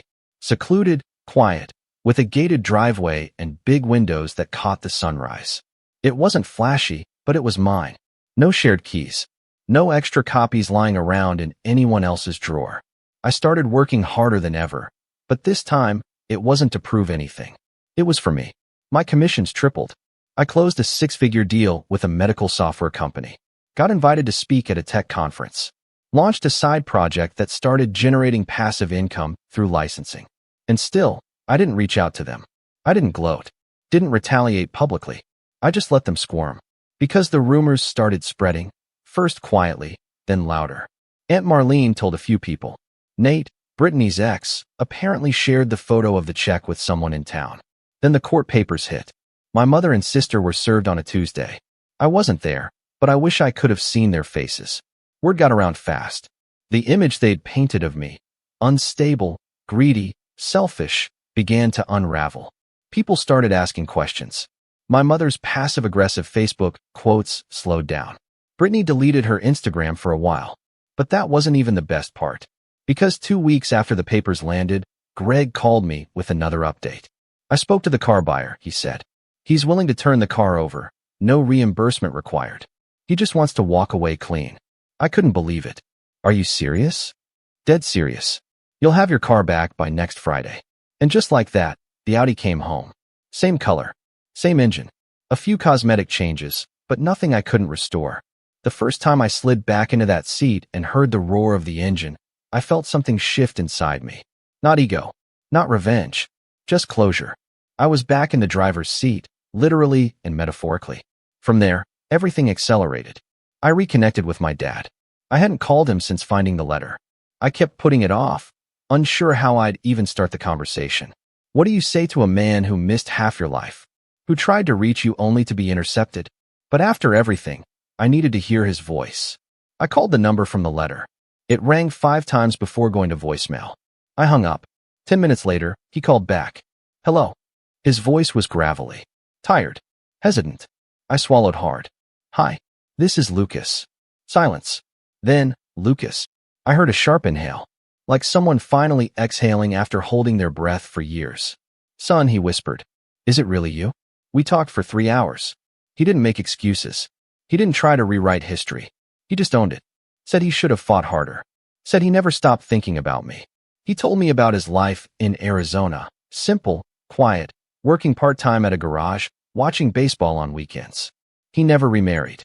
Never had more kids. Said he always hoped he'd get another chance. I didn't forgive him completely that day, but I started to. And more importantly, I gave myself permission to move forward. No more what-ifs. No more looking back. The rise wasn't about becoming untouchable. It was about becoming unbreakable. And I wasn't done yet. Because the court hearing was coming. And what happened in that courtroom? Let's just say, they never saw it coming. But I'll tell you about that soon. Because first, you need to hear what my mother did right before the hearing. It was desperate. It was cruel. And it proved once and for all, she never loved me the way a mother should. The email came at 6:14 a.m. Not from Greg. Not from a court clerk. Not from some long-lost family member. It came from a name I hadn't seen in years, Raymond Fulton. If that name doesn't mean anything to you, don't worry. It didn't mean much to me at first either. Just a distant memory. One of those friends of family who used to show up at barbecues, shake everyone's hand with a firm grip, and disappear by dessert. Raymond was my grandfather's attorney. A sharp, dry old man with steel-gray hair and a stare that could pierce drywall. I remembered him faintly from Grandpa Howard's funeral, dressed in a black coat that looked more expensive than our car at the time. He didn't say much, just stood by the casket, nodded respectfully, and slipped a hand onto my shoulder when no one was looking. I'll be seeing you, he said. I thought he meant in the sad, comforting way that adults speak to kids at funerals. Turns out, he meant it literally. The email was brief. Subject, the Samuels estate, remaining documents. Lucas, I've recently been made aware of the renewed activity surrounding Howard Samuels' estate, and your legal counsel has informed me of the circumstances. There is a second file that was never delivered to you. Per your grandfather's instructions, it was to be withheld until your 30th birthday or unless the estate was contested prematurely. Given current events, I believe it is time to make you aware of its contents. I am attaching a copy of the sealed letter and the asset summary. We should arrange a call. Respectfully, R. Fulton. I froze. 30th birthday? I was 27. But now that the estate was being contested due to the fraudulent title transfer by my mother, the secondary contents were being released early. I opened the attachment, hands trembling slightly. Inside the PDF was a scan of another letter. This one typed, but signed in Grandpa Howard's distinctive all-caps scrawl. It read, Lucas, if you're reading this, it means one of two things. Either you're 30 and finally ready to be a real man, or someone's made a mess big enough to force my lawyer's hand. Knowing this family, I'd put my money on the second. There's a storage unit in your name. The key is taped under this letter, and the address is listed below. Inside is everything your mother didn't want you to see. Financial records, property documents, photographs, and one very important safe. The combination is the year I married your grandmother. This family's legacy is yours, not hers. Don't let anyone tell you otherwise. Love you, kid. You were always the sharpest of the bunch. Grandpa Howard. I read it twice. Then a third time. There was no key taped to the digital copy, of course. But the attached file also included the address and an official storage unit receipt with my name on it, signed by Howard Samuels 6 months before he passed. I stared at the screen, stunned. He'd hidden something. No, he'd preserved something. For me. Something my mother never got her hands on. I forwarded the email to Greg and texted him. We need to talk ASAP. This changes things. Then I got in my car and drove. The storage unit was in a quiet industrial part of town. The woman behind the counter asked for ID, looked me up in the system, then handed me a new key from a locked drawer. It's been sitting there a long time, she said, almost casually. Unit 1143. When I rolled the door up, dust poured out like smoke. The air was stale, dry, and laced with the faint scent of oil and mothballs. Inside were 5 large boxes stacked neatly and a black, waist-high safe tucked against the back wall. I didn't hesitate. I crouched down, stared at the dial, and turned it to 1-9-6-2. Click. The door opened. Inside were 2 things, a worn leather binder and a velvet pouch. The pouch contained a pocket watch, old, gold, and engraved with initials I didn't recognize. Probably my great-grandfather's. The binder, though, that's where the treasure was. It held copies of 4 property deeds, all signed by Howard and fully paid off. Only one of them, the house at 812 Pine Grove, was ever mentioned during probate. The others? Never surfaced. Tucked away. A full stock portfolio, with handwritten notes in the margins. He'd invested in local construction firms, telecom companies, even a few tech stocks back in the early 2000s. Receipts for silver bars held at a bank vault downtown, valued at $78,000 when purchased. An original life insurance policy, listing me, not my mother, as the primary beneficiary. $250,000. And finally, a letter of instruction to his attorney, Raymond Fulton, requesting that under no circumstances should his daughter, my mother, be given control of these assets due to patterns of manipulation, poor financial decisions, and emotional instability. I stared at that line for a long time. I wasn't crazy. Grandpa saw it too. He'd known. He tried to protect me. And Mom still found a way to take control, at least of what she thought was the entire estate. But now I had documentation. Paper trails. Real, physical evidence of fraud, concealment, and misappropriation. Greg was ecstatic when I showed him the files. This isn't just leverage, he said. This is a missile. We began preparing a supplemental case for probate fraud, one that would bring forward the concealed inheritance and request the court to not only reverse the original house title, but audit all disbursed funds related to the estate. But I wasn't just planning to sue. No, I was setting up something more long-term. Because the Samuels name still meant something in our town. My grandfather was respected, quiet, charitable, generous in ways no one saw coming. He funded local parks, donated to the fire department, built shelters during bad winters. So I made a decision. I used a portion of my new assets, specifically from the tech stock fund, to establish a foundation in his name, the Howard Samuels Legacy Trust. It had a simple mission: fund educational scholarships for underprivileged teens and sponsor youth mentorship programs in the community. But here's the twist. I launched it publicly. Press release. Local paper. Ribbon-cutting ceremony. My name, front and center. Grandson of Howard Samuels launches $500,000 legacy fund in his honor. You better believe people noticed. My mother noticed. Brittany noticed. And so did all the people they'd been lying to. The family who believed I was mentally unwell. They saw the photos. The neighbors who whispered about my greed. They read the interview. The old friends of Grandpa Howard, many of whom thought his legacy had vanished. They started calling me, sharing stories, giving testimonies. And the more they spoke, the clearer the pattern became. Mom hadn't just lied to me. She'd erased him. After his death, she told people he was bitter, that he cut contact with everyone, that he didn't want his estate turned into some silly legacy project. But it was a lie. She just didn't want anyone else to remember him fondly. Didn't want me to inherit the memory of him, let alone the material assets. And now, that narrative was crumbling. One donor at a time. One interview at a time. One awkward phone call at a time. Because you can't hide the truth forever, not when the receipts exist. And the more the spotlight turned toward me, the more the court started paying attention. The probate hearing was scheduled. The fraud case was building momentum. The community was watching. I had the documents. I had the legal team. I had the voice, and when it was time, I planned to use all of it. Not just to reclaim what was stolen, but to make sure they never got the chance to steal from anyone again. But before I could do that, Mom made one last move. One desperate, final card up her sleeve. And it was worse than I ever imagined. She showed up the night before the court date. I should have known she wouldn't go quietly. It was nearly midnight, and I was reviewing some final notes Greg had sent over. Mostly case law citations and bullet points summarizing the chain of documented fraud. I had a calm, heavy rhythm to my breath. Not anxious, not angry, just grounded. Then came the knock. I didn't even need to check the peephole. I opened the door slowly, and there she was.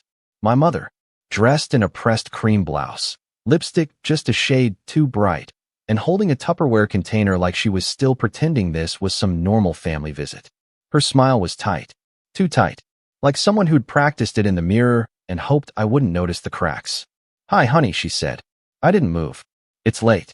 She laughed softly, the sound dry and brittle. I know. I thought we could talk. Before all this nonsense tomorrow." Nonsense.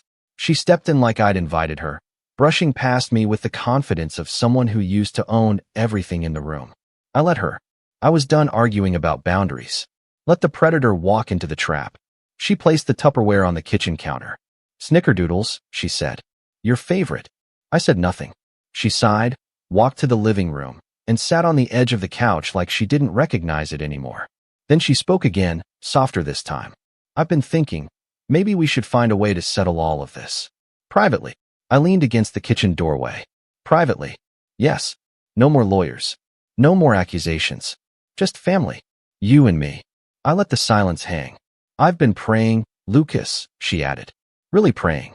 And I realized, we've both made mistakes. Big ones. You forged my name and sold my car. That was a misunderstanding." I laughed. Just one breath of air and disbelief. She stood. "You think you're the only one who's hurt? The only one who lost something?" "I lost my son." "You didn't lose me," I said calmly. "You gambled me away." Her expression tightened. I took a step closer. "You want to talk about loss? Let's talk about Grandpa's will. The one you hid. The one where he left me the house, the land, the portfolio, everything. You stole all of it. Lied to Aunt Marlene. Lied to the court. Lied to me." Her face dropped for the briefest second before she recovered. He was old. He didn't know what he was doing. I pulled my phone out of my pocket, opened the file from the storage unit, highlighted the line where Howard explicitly requested I be given control of his estate due to your patterns of manipulation, poor financial decisions, and emotional instability. She read it, and for the first time in years, I watched her mouth go completely dry. I pressed. "Do you remember the storage unit, Mom?" Her hand gripped the couch cushion. "That wasn't supposed to." "No, it wasn't. Because you counted on me staying silent. On me trusting you. You underestimated me." She opened her mouth, but I cut her off. "I'm done arguing. I'm done yelling. I'm done trying. Tomorrow, the court will see every document, every lie, every signature you forged, every dollar you misused, and every asset you stole." "You'd really destroy your own mother?" she hissed. "No," I said. "You destroyed yourself. I'm just turning on the lights." She stared at me, and something shifted in her eyes. The mask slipped. The warmth, the pleading, it drained away, replaced by something harder, colder. Then she did something I didn't expect. She smiled. "Then I guess you won't care that I already moved the funds." I blinked. "What funds?" She turned toward the door, her keys jingling in her hand. "The stock portfolio. The silver. The legacy. Do you really think I didn't know what was in that storage unit?" My stomach dropped. "I've been watching your accounts, Lucas," she continued. "Long before you blocked me. You think I didn't notice when you cashed out the investments and started the foundation? Cute move, by the way. Very noble." My jaw clenched. "What did you do?" "Let's just say, a few wires might have gone missing. A few documents adjusted." My brain was racing. Greg had moved the assets into a protected trust. Yes, but some of the older accounts. I hadn't closed everything yet. I thought I had more time. "You won't get away with that," I said. "I already have." And then she left. Just like that. No fight. No more lies. Just an exit soaked in smugness. The door clicked shut behind her, and for a moment, the only sound in the room was the refrigerator humming. I called Greg. "Lucas," he answered groggily. "She said she moved the money." He was silent for a beat. She doesn't have the authority. She claims she had access. I didn't shut down the Wells Fargo account from Grandpa's old holdings. It was small. I thought it was dormant. Give me 15 minutes, he said. We'll find out. I paced the apartment like a wolf in a cage. 15 minutes later, Greg called back. She's lying. I exhaled. But, he added, she tried. She submitted a forged transfer request 3 days ago, claiming to be acting under a power of attorney. But the request got flagged. Because you're the listed trustee now, and the notary stamp she used was fake. We've already forwarded it to the fraud unit. Relief flooded me, but it was cold. Hollow.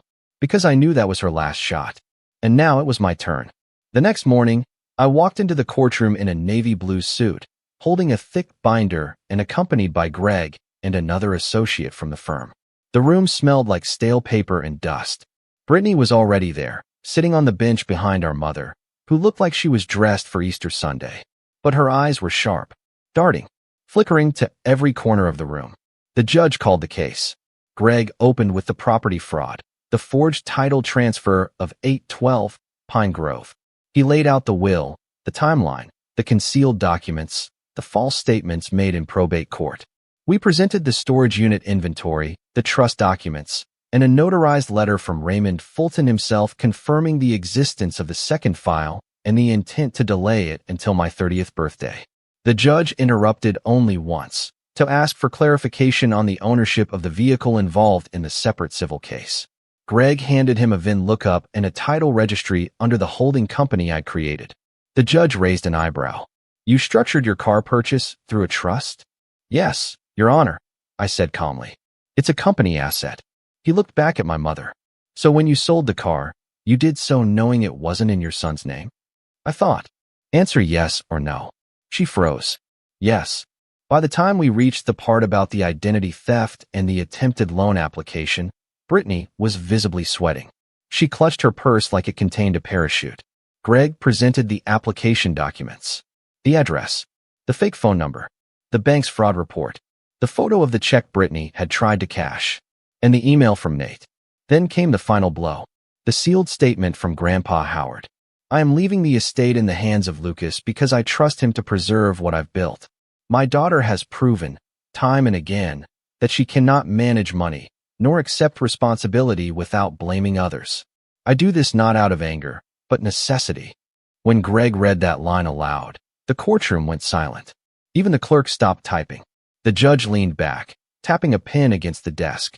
I'm ruling in favor of Mr. Samuels, he said finally. Full restoration of the original will. Property ownership reverts immediately. Probate documents to be amended. Fraudulent transfers nullified. My mother inhaled sharply like she'd been slapped. And due to the attempted identity theft and forged financial filings, I am recommending this case for criminal review. That was it. The gavel came down. But the real revenge? It wasn't the legal win. It came later that week, when I served Mom and Brittany with an eviction notice.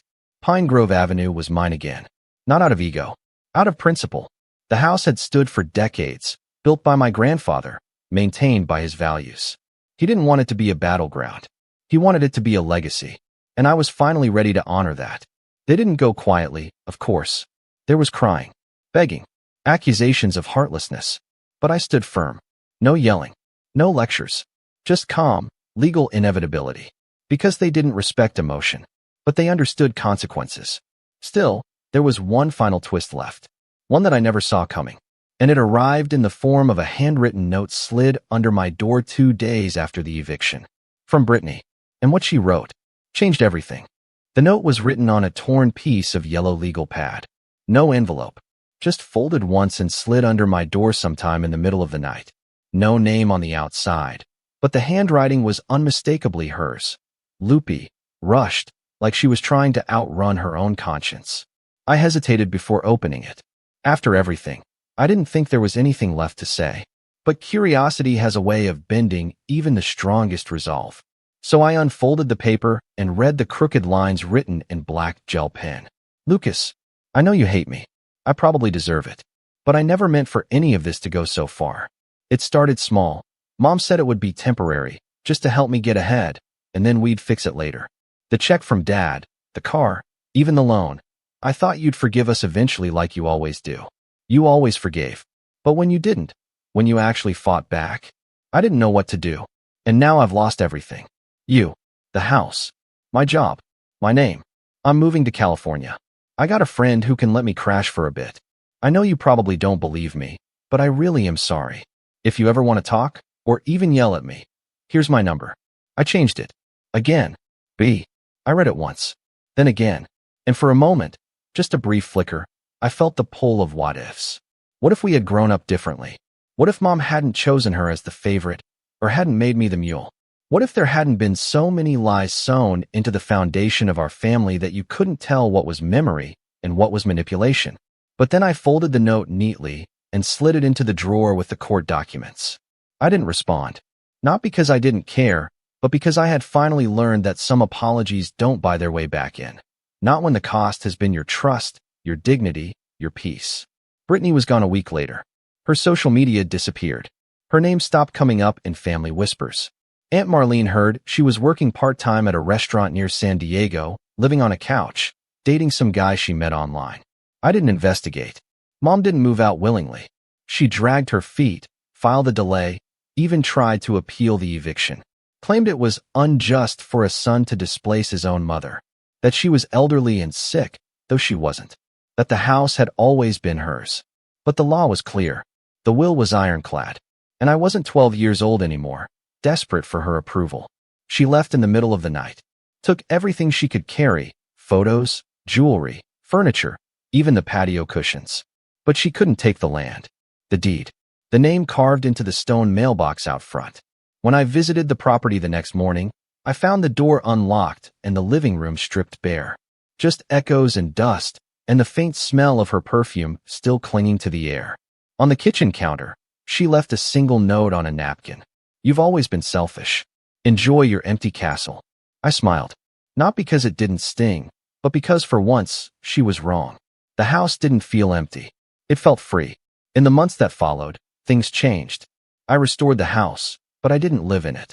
Instead, I turned it into something better, a transitional home for teens aging out of the foster system. The same kids who, like me, were told to man up too soon and who carried burdens their parents refused to hold. We partnered with the foundation, added mentorship programs, brought in counselors, opened a scholarship named after my grandfather. We called it Howard's Place. And slowly, it started filling with life. I'd visit on weekends. Sometimes I'd bring dinner, sit on the porch, talk with the residents about coding or cars or just life. One of them, Trevor, 18, smart as hell, asked me once, "Why do you build this place?" And I told him the truth. Because some families take everything from you.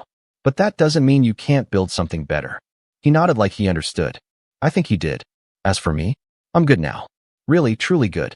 I sleep better, laugh louder, love deeper. I reconnected with my father. We're not best friends, but we talk every Sunday. He came to see the house once, stood in front of it quietly, and said, "Your grandfather would have been proud of you." Then he hugged me and didn't let go for a long time. I'm not angry anymore. Not bitter. Just awake. Because here's the thing they don't tell you about revenge. It's not always about payback. Sometimes, it's about removing the wreckage others left behind. Sometimes, it's about planting something new in the scorched earth. And sometimes, if you're lucky, it's about building something so good, so honest, so true, that the people who tried to break you have no choice but to live in the shadow of what you created without them. That's what I did. That's what I'll keep doing. Because I'm not just the son they underestimated. I'm the man they could never become. My name's Aaron. I'm 35, single, and, apparently, the only person in my entire extended family who knows how to plan anything without it descending into absolute chaos. That's not me bragging, by the way. That's just how it's been since I was old enough to hold a clipboard and talk into a phone without sounding like a cartoon character. So, naturally, when someone in our sprawling, bickering clan suggests a family reunion, I'm the one who ends up doing all the heavy lifting. This time was no different. It started with a group text. My Aunt Cheryl posted something like, "We haven't all been together in ages. Let's do something big this summer."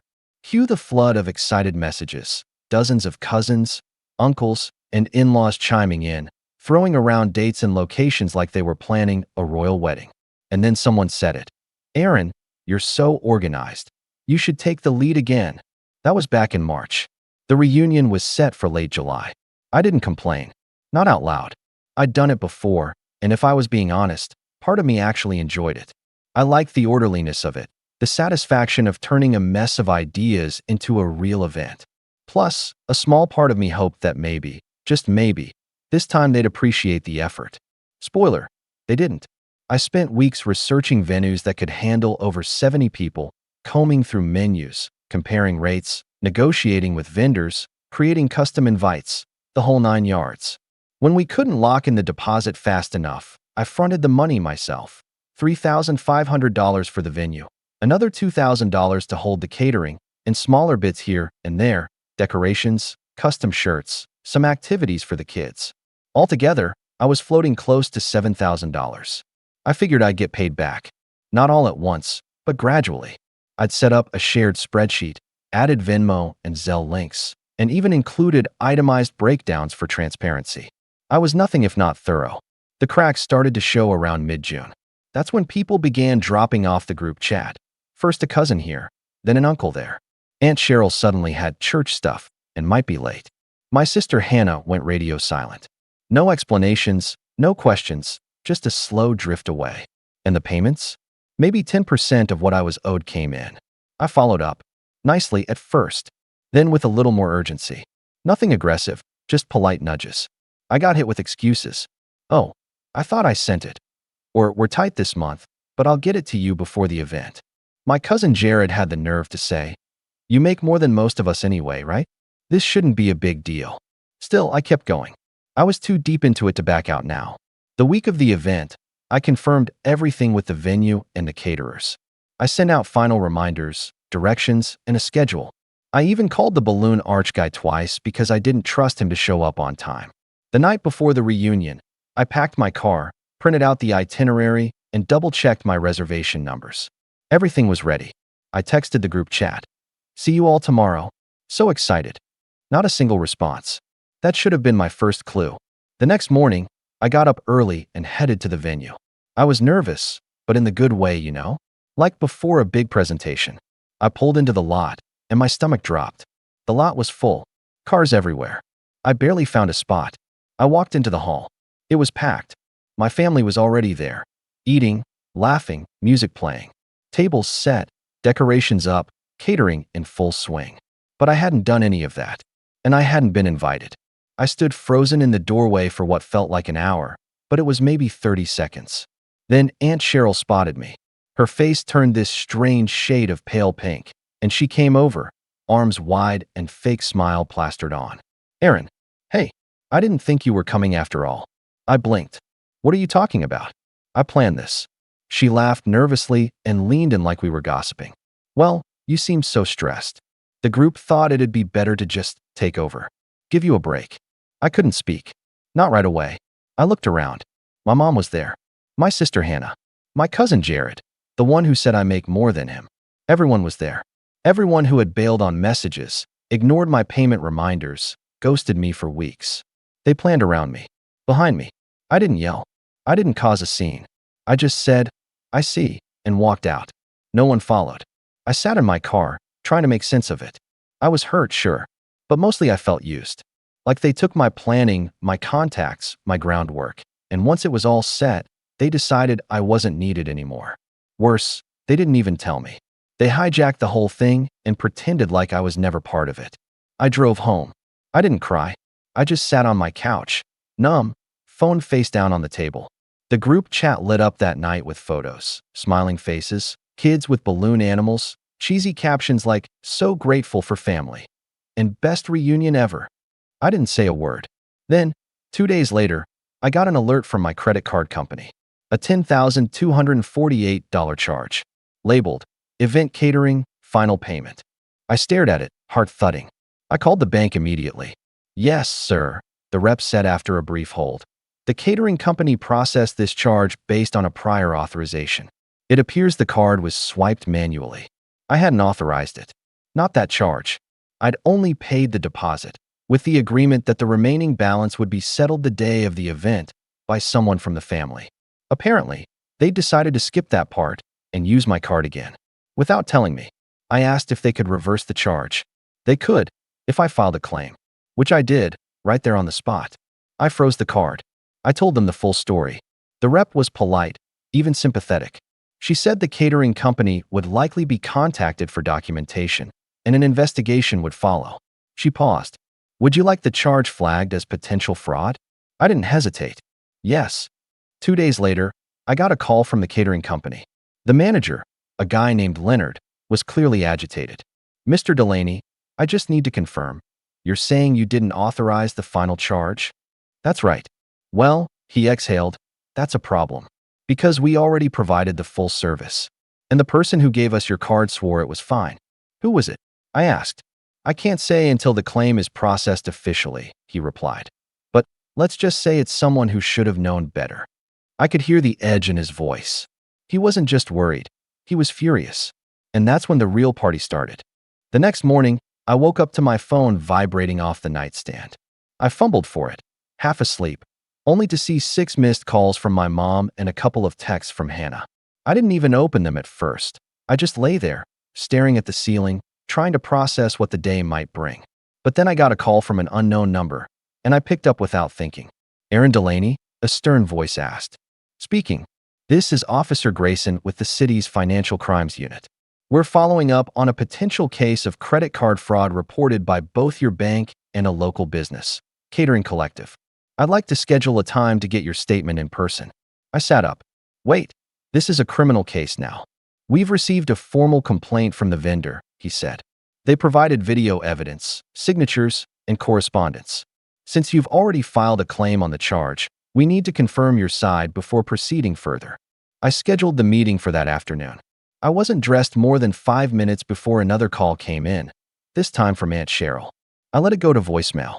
Then the text started. Aunt Cheryl, call me. This is serious. We need to fix this as a family. Hannah, what did you do? The caterers are threatening legal action. Mom said you filed fraud charges? Mom, Aaron, this has gone too far.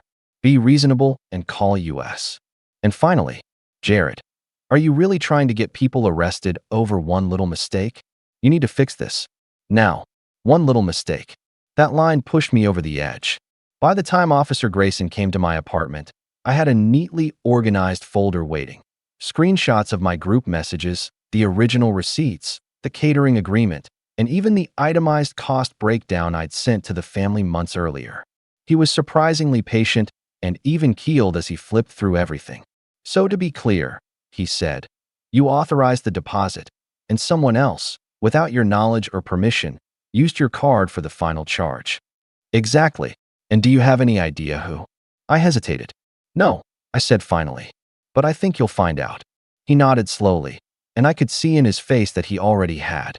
You'll be notified if we need additional info. This is an active investigation now. When he left, I sat on the couch, staring at the front door, numb all over again. But this time, it was different. I wasn't just hurt anymore. I was done. A few hours later, I got another call, this time from the manager of the catering company, Leonard again. His tone was cooler now, clipped. Just wanted you to know, Mr. Delaney, we've been advised to pursue full restitution from the individual who gave us the card. We sent an invoice. They didn't respond. So we're filing in small claims and moving forward with a fraud complaint. I didn't say much. Just, I understand. He hesitated before hanging up. They signed your name on the receipt, you know. Sloppily. But still. That night, the group chat came alive like a wildfire. I didn't participate. I just watched the panic unfold. Aunt Cheryl, we need a family meeting. This can't go through the courts. It's a misunderstanding. Jared, who told the caterers I had access to the card? I never signed anything. Hannah, it wasn't me. I didn't even talk to them. Mom, I thought this was handled. Cheryl said it was covered. Cheryl? Aunt Cheryl, stop pinging me. This is harassment. It wasn't my job to double-check the card situation. If Aaron didn't want it used, maybe he shouldn't have left it on file. That was the moment it hit me. They really, truly believed they were entitled to it. Like my card was some communal tool they could swipe at will. Because I'd always helped before, or because I didn't have kids, or because I made more money anyway. I quietly left the group chat. I didn't say a word, but I made another call, this time to my lawyer, Michael. Michael's a longtime friend who's handled some real estate stuff for me before, and when I explained the situation, he was quiet for a long time. You're telling me they planned an event using your name, your deposits, your credit card, then excluded you, and now they're panicking because you didn't just eat 10 grand like a good little ATM? Exactly. He exhaled hard. I can draft something. Letter of liability release, reimbursement demand, cease and desist for unauthorized use of your personal data. Do you want to press it further? Not yet, I said. Let's see how this plays out. The letter went out 2 days later. I didn't send it myself. I let Michael do it on firm letterhead, with bold legal language and tight formatting. It was mailed to Cheryl, Hannah, my mother, and Jared. Within 3 hours of confirmed delivery, my phone started ringing nonstop. I didn't answer a single call. They left voicemails. My mom sobbed on hers. Said she never meant for it to go this far. Aunt Cheryl's voice was cold and clipped.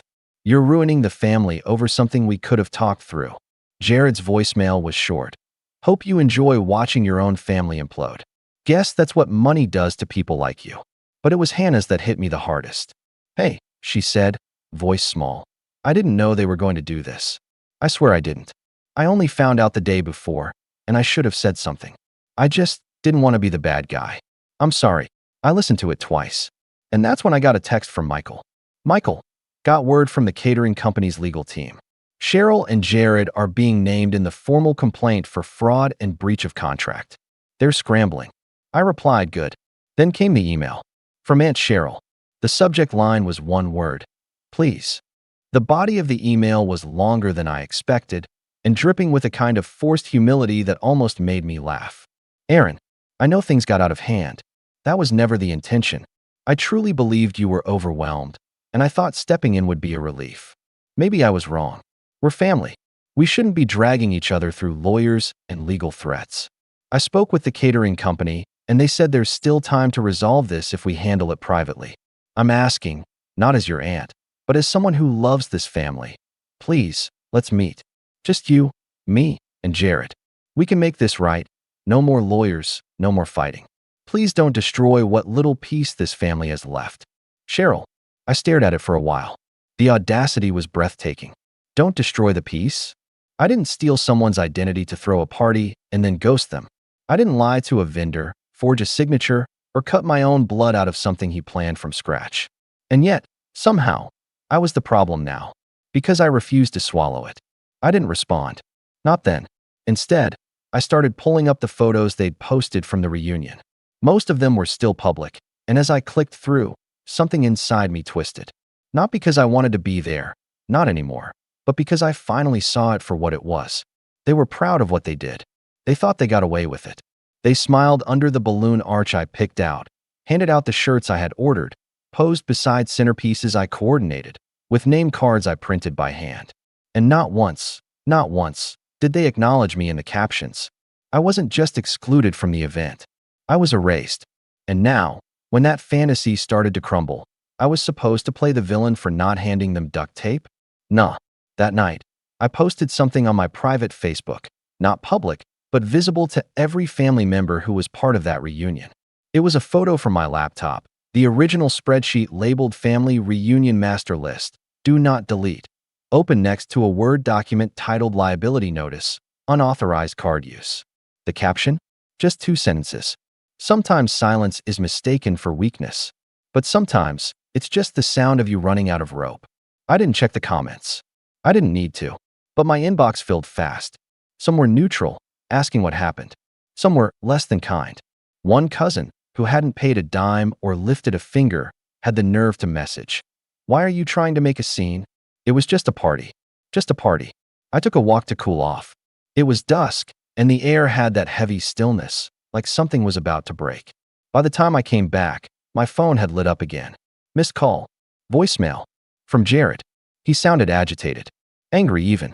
You're turning this into a public thing now? Posting spreadsheets? Really? You think this makes you look good? You want everyone to feel bad for you because you didn't get a thank you card? Grow up. Life isn't fair. You think I haven't helped people without getting credit? Newsflash. That's what family is. You don't get a gold star every time you do something decent. Then, quieter, almost muttering. And if this blows back on me and Cheryl, you'll regret it. Don't say I didn't warn you. I saved the voicemail. The next morning, I met with Michael again. I asked him what it would take to escalate from a liability notice to a full civil suit for damages and emotional distress. He raised an eyebrow but didn't ask questions. He just started taking notes. Are you sure you want to go this far? He asked eventually. I thought about that for a while. No, I said finally. But I think they need to know I could. Later that afternoon, I received a certified letter at my door. It was from the catering company, a formal notification that since the final charge was flagged as fraudulent and reversed, they were proceeding with civil action to recover damages. The letter named Jared and Cheryl as the responsible parties, citing their presence, authorization, and contact information provided at the time of service. Enclosed with the letter was a blurry screenshot from the catering staff security footage, Jared handing over my card. That night, I finally called Hannah. She picked up on the second ring, voice shaky. I didn't know it would go this far, she said before I could even speak. I believe you, I said. But I need to know. Did you know Jared used my card? There was a long pause. Then, softly, not before, but after? Yeah, I figured it out. I should have told you. I just didn't want to be part of the fallout. I nodded, even though she couldn't see me. Thanks for telling me now. She hesitated. So what happens next? I didn't answer right away. I looked at the letter on my table, then at my phone, where messages were still piling up. What would happen next? That depended on them. On whether they thought I was still the quiet, dependable organizer who could be taken for granted, or if they finally realized I'd stopped being part of the family they created and started becoming a force they couldn't control. And then came the knock on my door. A sharp, impatient knock that echoed through the apartment. I opened it, and there stood Cheryl. Her eyes locked on mine. Can we talk? And that's when I knew things were about to get messy. I didn't step aside. Cheryl stood in my doorway, dressed like she'd just walked out of a country club, pastel blazer, big purse, sunglasses pushed up onto her head. But her smile was tight, brittle, the kind of expression you wear when you're not really sure if you came to apologize or to win a battle. 5 minutes, I said. That's all. She walked in stiffly and sat down in the armchair across from my couch. I remained standing. I wasn't trying to intimidate her. I just didn't want to make her feel too comfortable. She looked around the apartment like it personally offended her. I always imagined you living somewhere bigger. I raised an eyebrow. You've never been here. Why would you imagine anything? She didn't answer that. Instead, she reached into her purse and pulled out a stack of papers. I spoke with a mediator. Thought we could try to settle this without dragging more lawyers into it. Jared's already losing it. The caterers sent a payment demand. He's threatening to sue me for throwing him under the bus. You did throw him under the bus? I said flatly. She didn't deny it, just sighed and smoothed a wrinkle in her blouse. Look, Aaron, we're family. I know you feel betrayed. I get it, but it wasn't malicious. No one meant to hurt you. We just thought, after everything you've done for the family over the years, what's one more thing? You always step up. That's the problem, I said, crossing my arms. You didn't ask. You didn't even invite me. You used me. And when I didn't roll over, you called me the villain. Her face twitched. You were invited. Hannah. No, I wasn't. I snapped, louder than I meant. Don't gaslight me. I built that reunion from the ground up. I paid the deposits, handled the calls, planned every minute of it. And you all decided I was too much, or not necessary, or whatever excuse you gave yourselves. So you hijacked it, cut me out, and had the audacity to charge the rest of it to my card. Then pretended it was no big deal. She stared at me, eyes glittering. You're blowing it out of proportion. That made me laugh, bitter and sharp. You mean the fraud part? Or the identity theft? Or the forged signature? Which part exactly am I blowing out of proportion? Cheryl went quiet. After a long pause, she placed the papers on my coffee table. It's a settlement. I convinced Jared to split the catering bill with me. We'll cover the full amount, in exchange for you dropping everything. No civil suit. No more letters. No social media drama. I picked up the paperwork, scanned the amounts. $10,248, the full catering bill, plus a few hundred extra labeled as a goodwill gesture. This is it? I asked. You think this is about the money? Cheryl stiffened. Isn't it? No, it was never just about the money. I sat down across from her, finally, and let the exhaustion settle in my bones. It's about being treated like a doormat. About being the reliable one until I'm inconvenient. You used me, excluded me, and never even acknowledged the betrayal. She opened her mouth, maybe to deny it, maybe to defend herself, but I raised a hand. I'm not interested in a family that only values me for my utility. If this settlement is your way of washing your hands clean, it won't work. You don't get to control the narrative anymore. Her lip curled. So what? You want revenge? You want us to suffer? No, I said, standing up again. I just want you to live with the consequences. Like adults do. I signed the settlement, not because I forgave her, but because I wanted it in writing. I wanted it on record that they had to pay for what they did, literally and legally.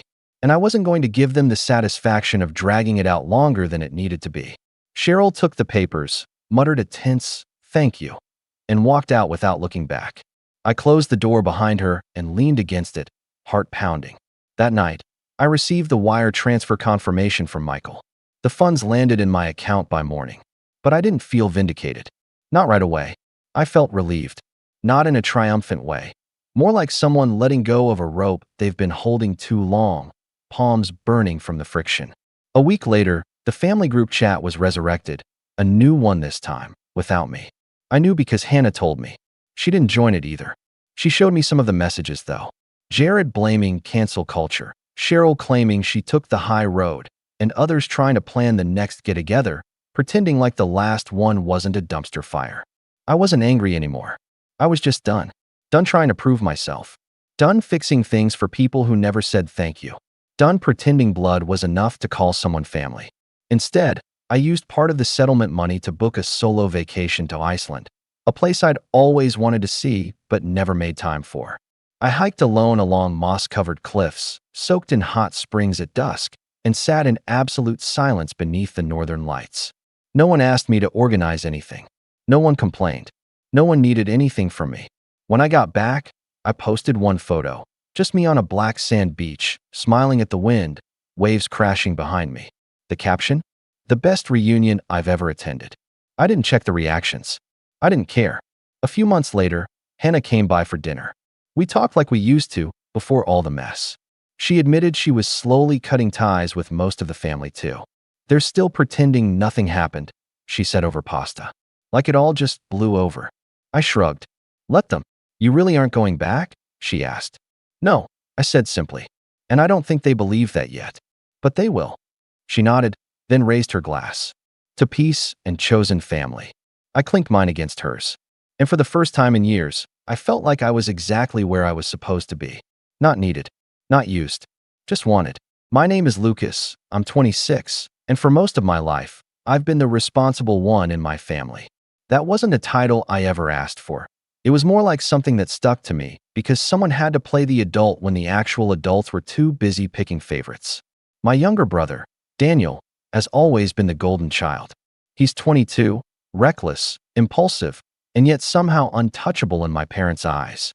I can't count how many times he's gotten himself into trouble, skipping classes, blowing through money, wrecking relationships, and every single time, my parents would smooth it over like it was just a little hiccup. Meanwhile, if I so much as breathed in the wrong direction, I'd get lectures about responsibility, saving money, and setting a good example. I learned early on that the rules in my family weren't actually rules. They were warnings directed at me, while Daniel floated above it all. I'd hear things like, "Don't leave dishes in the sink, Lucas," while Daniel's plate sat crusting on the counter from last night's midnight snack. Or, "Don't drive too fast, Lucas, we can't afford accidents," while Daniel was getting pulled over for the third time and still walked away with nothing but a warning, thanks to Dad's connections. It wasn't fair, but I grew used to it. I had to. So when I landed my first decent job last year and finally had the means to treat myself, I did something big. I bought a brand new SUV. Not a luxury car or anything over the top, just something safe, reliable, and mine. I'd been saving for years, driving my old beat-up sedan while Daniel went through 3 different cars in 4 years because he couldn't keep them intact. The SUV was my milestone. To me, it wasn't just a car. It was proof that I could build something for myself, something that no one could take away. Of course, the moment I drove it home, Daniel was all over it. "Man, this is sick," he said, running his hands over the hood like it belonged to him. "We're definitely taking this on our next trip." I laughed it off, thinking he was joking, but I could see the glint in his eyes. He wasn't admiring my car. He was staking a claim. Mom, who was standing nearby, chuckled and said, "Don't be greedy, Lucas. Let your brother enjoy it too."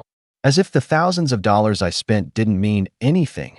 As if all those late nights working overtime could be brushed aside because Daniel wanted to enjoy it. I made it clear, no one drives it but me. My tone was firm, maybe firmer than I usually allowed myself to be around my family, but it had to be said. Daniel just smirked, the kind of smirk that makes you wonder if he's already planning to ignore you. Mom frowned at me like I was being unreasonable, but I stood my ground. After all, if I didn't protect what I earned, who would? Still, that night, I had a hard time sleeping. It wasn't paranoia exactly, but a gnawing sense that I couldn't fully trust the situation. I'd caught Daniel eyeing my keys before, and there had been times in the past when he borrowed things without asking: my laptop, my tools, even cash from my wallet when we were teenagers. He'd always deny it until I cornered him with proof, and even then, Mom would say, "He's young, let it go." Young or not, Daniel had a way of convincing everyone else that his actions didn't carry weight. But I knew better. I told myself I was overthinking. I tucked the keys under my pillow like I was guarding treasure, but somehow, in the haze of early morning hours, I must have let my guard down. Because when I woke up around 7 the next day, groggy and confused by the strange emptiness outside, my stomach dropped. My SUV wasn't in the driveway. At first, I thought maybe it was stolen. The panic that hit me was sharp and immediate, my mind racing with insurance calls and police reports. But when I went inside to look for my keys, they were gone too.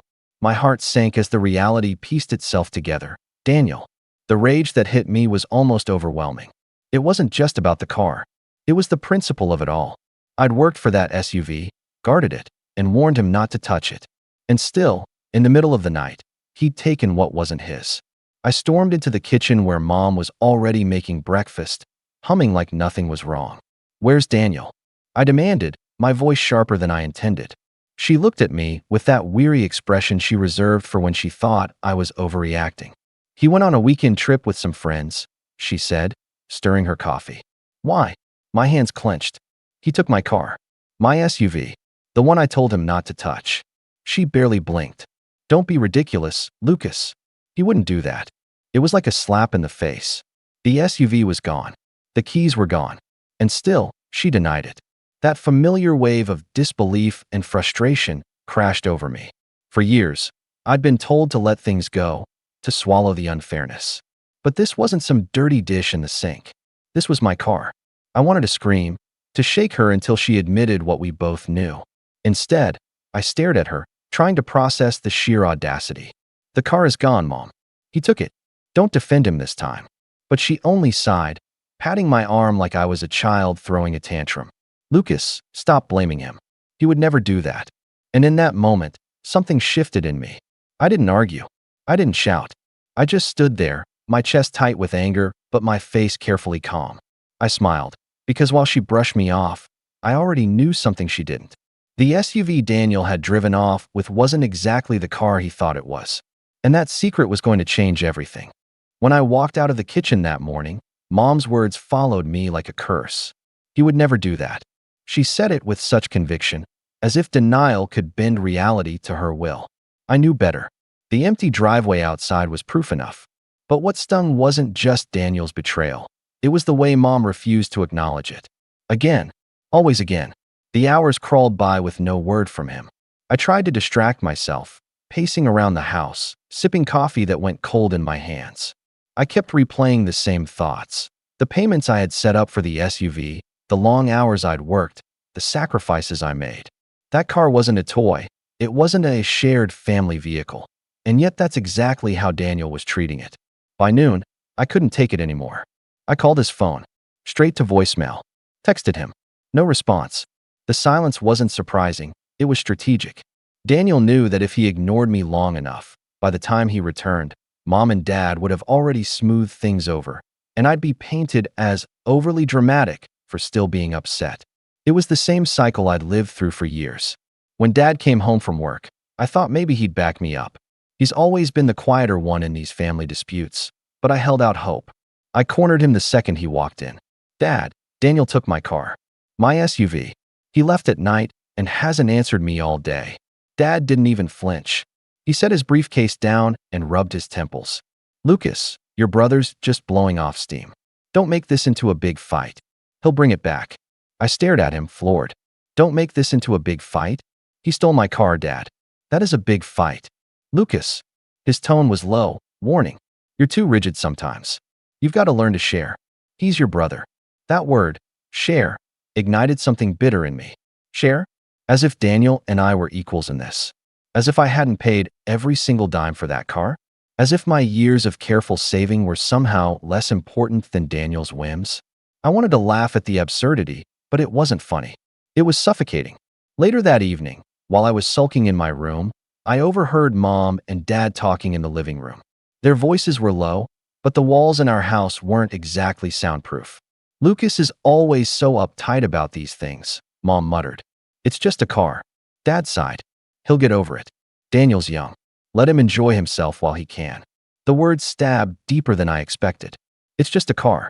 No, it wasn't. It was independence. It was dignity. It was the one thing I could point to and say, I did this on my own. And in one night, Daniel had stripped me of it, with their blessing. 3 days passed. 3 days of no car, no word from Daniel, and a suffocating atmosphere at home where any mention of the SUV was met with silence or scolding. Mom even had the audacity to suggest, why don't you just use my car for now? Stop sulking. As if the problem was my attitude and not the fact that their golden child had stolen from me. Finally, on the 4th evening, I heard the familiar crunch of tires in the driveway. My pulse quickened as I rushed to the window. There it was, my SUV, except it wasn't the same. The front bumper was cracked, the side mirror was dangling, and the shine I had polished just days ago was now dulled by streaks of mud and careless scratches. My chest tightened, fury rising like a tidal wave. Daniel stumbled out of the driver's seat, laughing with his friends as if nothing was wrong. He tossed the keys in the air, caught them, and pocketed them without a glance at me. My SUV looked like it had been through a battlefield, and all he did was grin. I stormed outside. What did you do to my car? Daniel turned, feigning innocence. Relax, man. We just took it for a spin. You're overreacting. Overreacting. I stepped closer, pointing at the cracked bumper. Look at this. You wrecked it. He shrugged. It's just a scratch. Don't be so dramatic. His friends snickered behind him, fueling his smugness. Mom came rushing out, drawn by the commotion. And before I could even get a word out, she was already taking his side. Lucas, stop yelling at your brother. You'll scare the neighbors. Mom, look at the car. My voice cracked with anger. He destroyed it. Her gaze flickered to the SUV, but instead of outrage, there was only mild disapproval, like I'd pointed out a smudge on the wall. It's not that bad. Cars can be fixed. What matters is that Daniel is home safe. Safe. That was her priority. Not the thousands of dollars worth of damage. Not the complete disregard for my boundaries. Just Daniel's safety. Dad joined us a few minutes later, his face tightening at the sight of the SUV, but even then, his words betrayed the bias. Daniel, you need to be more careful, he said in a measured tone, before turning to me. Lucas, don't blow this out of proportion. We'll figure something out. Figure something out. That was code for Lucas will swallow the cost while Daniel walks away unscathed. That night, Daniel swaggered into the house like a conquering hero, boasting about the trip to anyone who would listen. He left pizza boxes and empty soda cans in the living room, treating the house like his personal dumping ground, while Mom doted on him, asking if he needed money for gas or food. I sat there, my insides churning, invisible in my own home. But beneath the hurt and anger, something else started to take root. A quiet, simmering resolve. I'd played the role of the responsible one my whole life. I'd taken the punches, swallowed the unfairness, and told myself to endure. But this was different. Because Daniel didn't just cross a line, he bulldozed through it. And Mom and Dad weren't just blind, they were complicit. As I sat in my room that night, staring at the dented hood through the window, I realized this wasn't going to be swept under the rug like all the other times. Not this time. And when I smiled to myself, it wasn't because I forgave him. It was because I knew something none of them did. The car Daniel thought he ruined wasn't the leverage he believed it to be. It was the beginning of something much bigger. The house didn't feel like home anymore. It felt like enemy territory. Every word I spoke was twisted into nagging. Every justified frustration dismissed as overreacting. Meanwhile, Daniel strutted around as if he had earned the SUV himself, boasting to his friends about his ride, like it wasn't purchased with years of my sacrifices. For a while, I tried to bite my tongue, to convince myself that maybe I could fix the car, move on, and create some distance between us. But then the betrayal came, deeper, sharper than anything I'd expected. It started with the insurance. I had called to report the damage because, frankly, there was no way I could cover the cost of repairs out of pocket. My premiums weren't cheap, but that was the point. I had coverage for situations like this. Or so I thought. When the representative pulled up my file, there was confusion on her end. "Sir," she said carefully, "are you aware that a claim was already filed for your vehicle last night?" My grip tightened on the phone. "What? No, I didn't file anything." "Yes, it was filed under your policy by a Daniel Carter," she replied, checking again. The room spun around me. Daniel had used my information, my insurance, to try and pass off the damage as his own claim. Worse, the adjuster explained that the story didn't add up. He said he was the primary driver on the vehicle. We flagged it because that didn't match our records. I hung up the phone with a sickening realization. It wasn't just about the car anymore. Daniel wasn't content with wrecking it. He wanted to rewrite reality to make it his.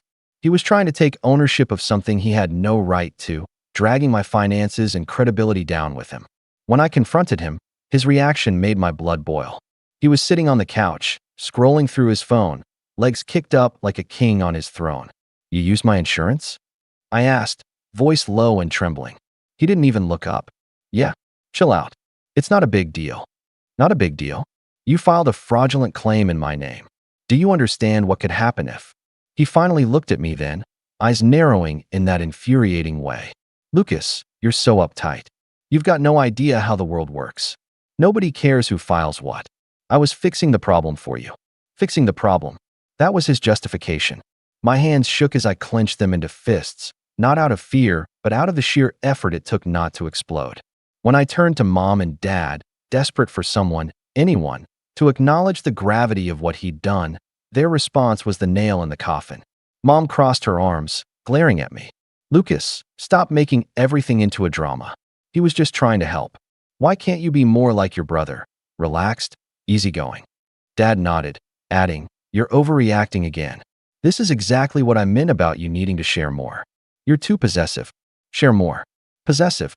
Their words twisted the knife deeper. They weren't just defending him anymore. They were vilifying me for wanting respect. For wanting my boundaries, my property, my hard work recognized. That night, I found out just how far their favoritism could go. I was in my room, door cracked open, when I overheard Mom and Dad talking with Daniel in the kitchen. Their voices carried down the hall. "Don't worry about your brother," Mom said soothingly. "He'll cool off. He's always been dramatic." "Exactly," Dad chimed in. "And honestly, Daniel, maybe it would be better if you just used the SUV. You're the one who goes out, has fun, lives life. Lucas doesn't need it the way you do." I froze. The air left my lungs. They weren't just excusing him. They were openly suggesting that my SUV, my first real achievement, should belong to him. Daniel chuckled. "See? You get it. He doesn't even know how to enjoy it. It'd be better off with me anyway." The sound of their laughter was like a hammer cracking against the fragile shell of whatever trust one still had in them. That was the moment everything shifted. It wasn't about fairness anymore, or hoping they'd see reason. No, this was betrayal in its purest form. My parents had chosen their golden child openly, blatantly, at my expense. And Daniel? He wasn't satisfied with stealing. He wanted to erase me from the picture entirely. I sat in the dark of my room that night, heart pounding, teeth clenched, every nerve in my body alight with anger. For the first time in my life, I didn't feel like the responsible older brother. I felt like someone betrayed enough to break, someone finally ready to stop swallowing the unfairness and start plotting. Because they had no idea that I wasn't powerless. They thought I was the predictable one, the quiet one who would always back down. But what they didn't know, what Daniel especially didn't know, was that the SUV he had laid claim to wasn't just a shiny toy. It was a trap waiting to be sprung. And soon, he'd find out exactly what that meant. After that night, the house felt like it wasn't mine anymore. Every time I walked into the kitchen or the living room, I was reminded that I was the outsider under my own roof.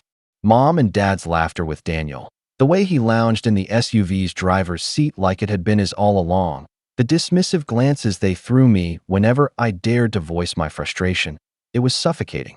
The worst part wasn't even the damage to the car or the fraudulent insurance claim. It was the erosion of trust. I realized that no matter what I did, no matter how hard I worked, I would never be seen as anything more than the strict, uptight brother. Meanwhile, Daniel, who crashed my SUV and nearly ruined my finances, was still the carefree son they admired.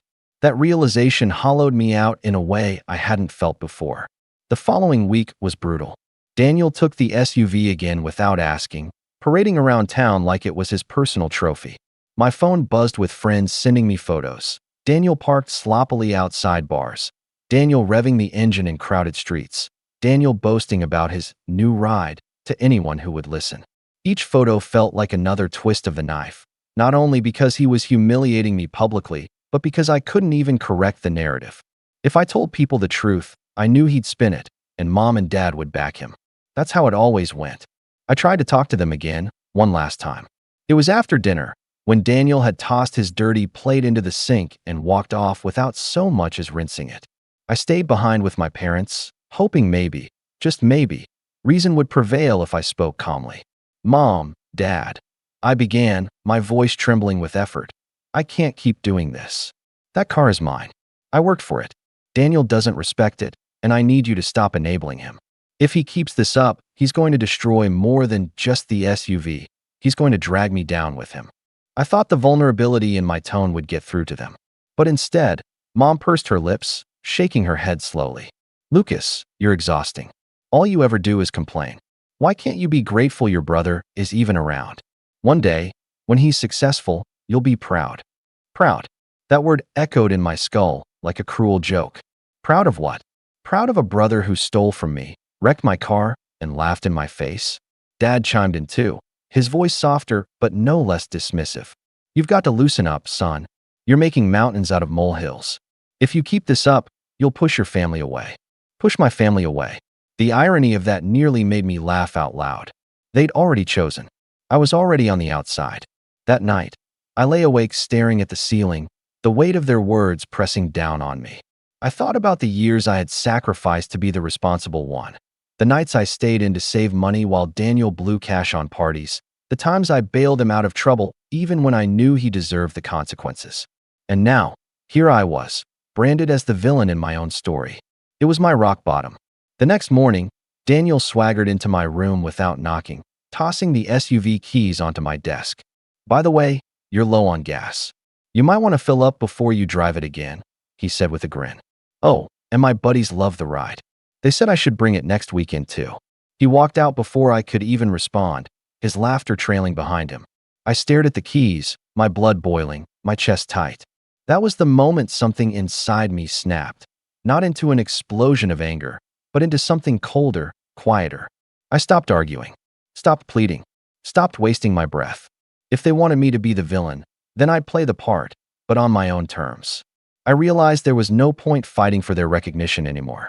I wasn't going to win a battle against years of favoritism. Instead, I started planning. I began researching late into the nights, insurance loopholes, property laws, ways to protect myself financially from Daniel's recklessness. I dug through my paperwork, set up new passwords, and quietly began moving pieces into place. I didn't announce anything. I didn't slam doors or make threats. Outwardly, I played along, smiled faintly at Mom's digs, nodded at Dad's warnings, let Daniel gloat without resistance. But inside, I was done. Done being the punching bag. Done being the responsible one who never fought back. Because what Daniel didn't know, what none of them knew, was that the SUV wasn't just a car. It was more than a vehicle. It was leverage. And the way he had entangled himself with it, the reckless driving, the fraudulent claim, the entitlement, it had all given me something I hadn't had before. Power. And I was going to use it. After I hit my lowest point, something inside me shifted. It wasn't a sudden burst of energy or a movie-style moment of transformation. It was quieter than that. Like a candle being lit in a dark room. I realized that if I kept begging for respect from people who had no interest in giving it, I'd be stuck in this loop forever. So, instead of trying to pull them toward me, I started pulling myself away. The first step was distance. Not physical, not yet, but mental. I stopped letting their words sink into me like knives. When Mom scolded me for complaining too much, I just smiled faintly. When Dad told me to share more, I nodded without arguing. When Daniel bragged about his SUV, I let him boast, knowing every word he said was digging him deeper into a pit he didn't even see. The less I resisted outwardly, the less they noticed what I was doing behind the scenes. Meanwhile, I doubled down on my career. I'd been working in IT for a mid-sized firm for about 2 years, mostly quiet and reliable in my role, never really pushing for more. But now, I threw myself into it. Late nights that used to feel exhausting became purposeful. Projects that others avoided, I volunteered for. My manager started noticing. He asked me to lead a small team on a pilot project, and I poured everything into it. By the end of that quarter, not only had we finished early, but our work saved the company thousands. My manager recommended me for a promotion, and just like that, my salary jumped. The money that used to trickle in now felt like a steady flow, and for the first time, I saw a future where I wasn't shackled to my family's approval or to Daniel's shadow. With the extra income, I made some strategic moves. I opened a separate account, one my parents didn't know about. Every bonus, every overtime payment, every bit of freelance work I took on the side went straight into it. I also started making connections outside of my family bubble. Colleagues who respected me, mentors who saw potential, even a few friends who understood the grind I was on. Slowly, my world began to expand beyond the suffocating walls of favoritism I'd grown up in. And the SUV? Oh, I didn't neglect that piece of the puzzle. After Daniel's fraudulent claim, I quietly contacted my insurance company and set stricter controls on the policy. I didn't tell Daniel. I didn't tell Mom or Dad. Instead, I documented everything. Photos of the damage, emails with the insurance rep, even timestamps from neighbors who saw Daniel driving recklessly. Every piece of evidence went into a neat folder, digital and physical. At the same time, I installed a tracker in the SUV. Again, no one knew. Every time Daniel took the car out, I had a record of where he went, how far, and how long. It was tedious at first, watching his trail of irresponsibility, but I knew it was valuable. He thought he was untouchable, but I was quietly building a case, brick by brick. Life outside the house began to look brighter. I treated myself, not with flashy things, but with small victories that were mine alone. A new laptop bought outright, dinners with colleagues where I could laugh without feeling judged, a gym membership that became my outlet for stress. My health improved. My confidence grew. For once, I wasn't the background character in my own life. And the more I pulled myself up, the more I noticed Daniel unraveling. The SUV wasn't enough for him. He wanted more attention, more money, more indulgence. He started borrowing from friends, bragging about investments he didn't understand, and throwing parties that left the house trashed. Mom and Dad still defended him, of course, but I could see the cracks forming. His recklessness wasn't charming anymore. It was becoming costly. I stayed quiet, patient, letting him dig deeper, letting my parents excuse more and more until even they looked tired. One evening, while Daniel was out with the SUV again, I overheard Mom on the phone with a relative. Her voice was tight, almost defensive. Daniel just needs time. Yes, we know he's made mistakes, but he'll grow out of it. Lucas? Oh, he's fine. Always fine. Always fine. That phrase stuck with me. They saw me as the one who needed nothing, who absorbed every blow without complaint. And in a way, they weren't wrong anymore. I didn't need their validation. I was building something stronger than their approval, a foundation they couldn't shake. But the irony was, the stronger I grew, the weaker their golden boy looked in comparison. He didn't even notice it yet, but the balance of power was shifting. Slowly, quietly, inevitably. Because while he played the role of the carefree brother, I was becoming something else entirely. Someone with proof, with stability, with leverage. And the day would come when he'd find out just how much power I had gained, using the very SUV he thought he had stolen from me. The months that followed felt like I was living a double life. On the surface, nothing had changed. Daniel still strutted around with his hollow confidence, tossing my SUV keys like they were his birthright. Mom still coddled him, Dad still brushed off my concerns, and I still played the role of the quiet, responsible one who didn't need anything. But beneath that calm exterior, I was stacking cards, building something far more dangerous than they realized. The promotion at work opened doors I hadn't expected. With my new role, I gained access not only to more resources, but also to connections, financial advisors, legal contacts, even a colleague who used to work in fraud prevention for an insurance company. I didn't blurt out my situation right away. Instead, I listened. I asked questions. And slowly, I began to understand just how deep the consequences could go for someone who filed fraudulent insurance claims or repeatedly drove recklessly under someone else's policy. One conversation in particular stuck with me. Over coffee, my colleague, let's call him Mark, was telling me about a case where someone had been flagged for misusing a car that wasn't theirs. The paper trail is everything, he said. Emails, GPS data, receipts, photos, you piece it together, and eventually, even the most untouchable person crumbles. I remember sipping my coffee slowly, hiding the small smile tugging at my lips. A paper trail. That's exactly what I had been building for months.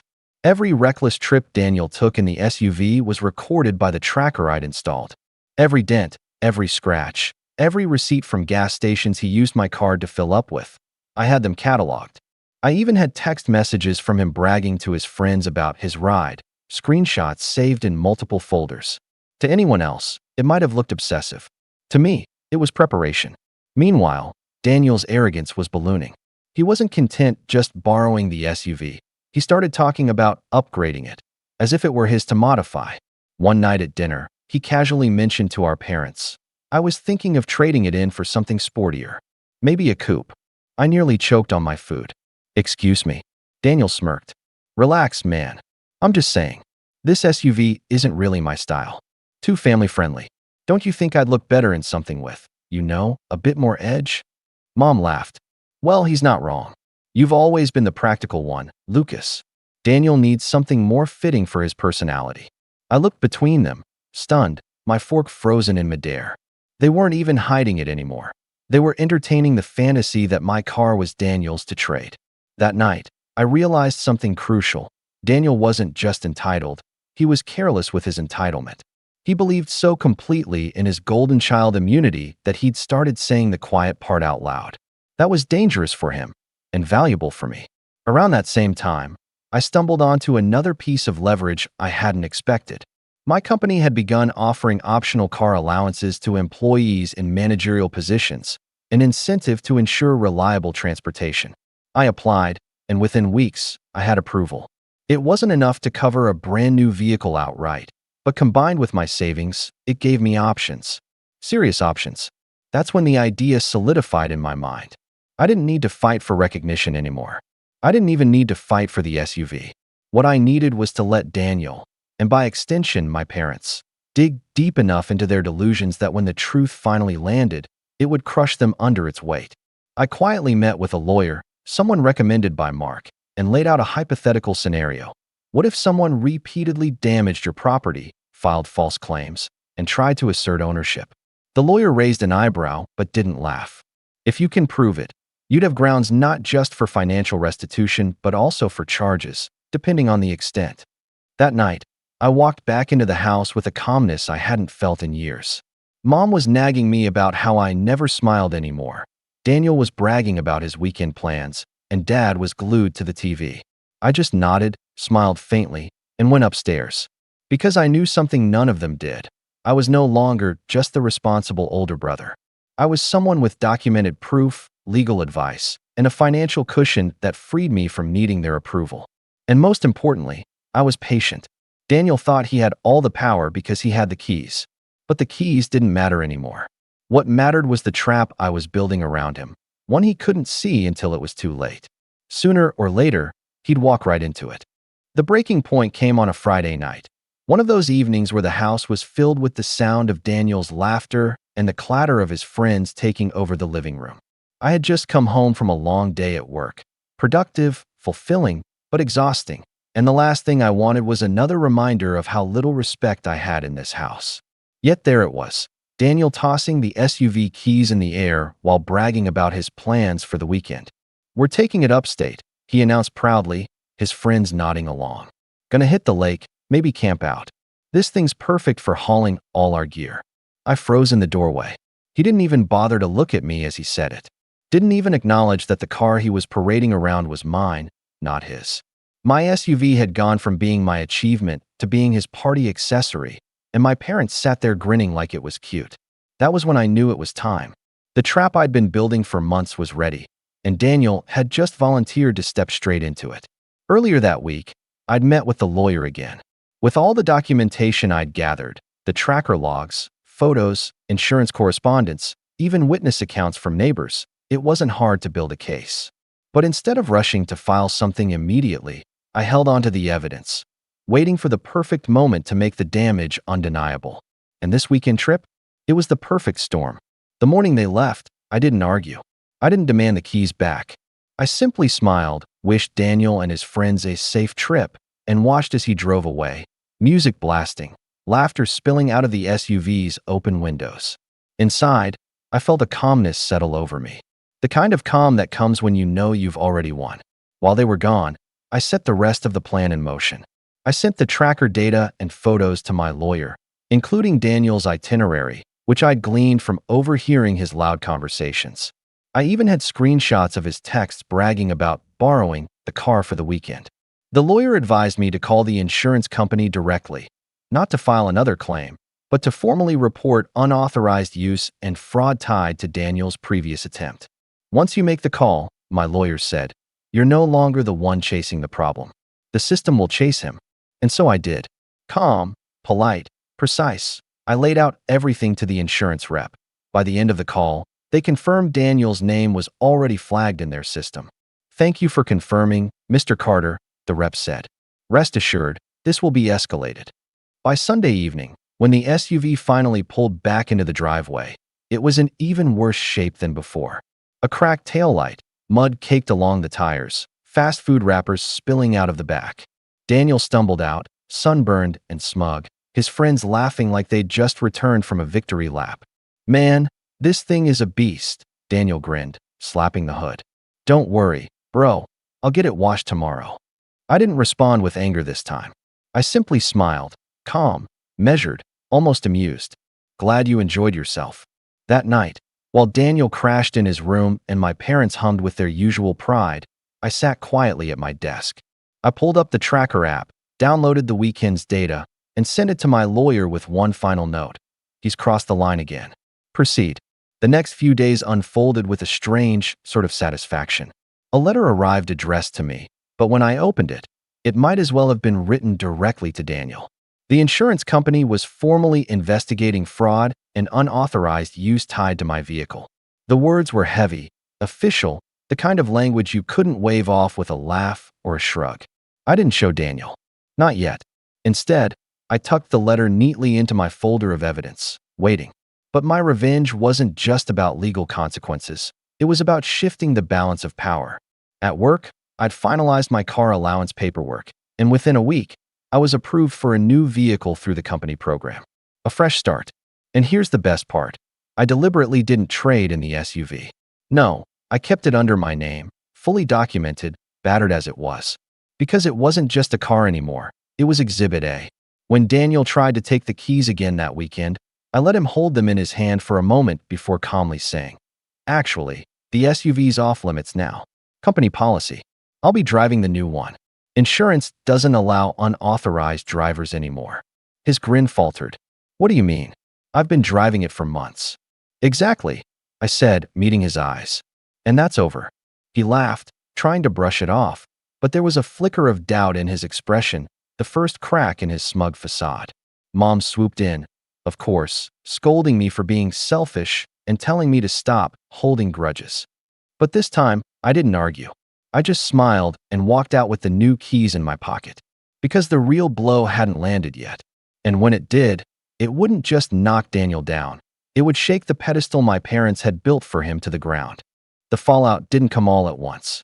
It arrived in waves, each one stronger than the last, until even my parents, so determined to keep Daniel untouchable, were forced to face reality.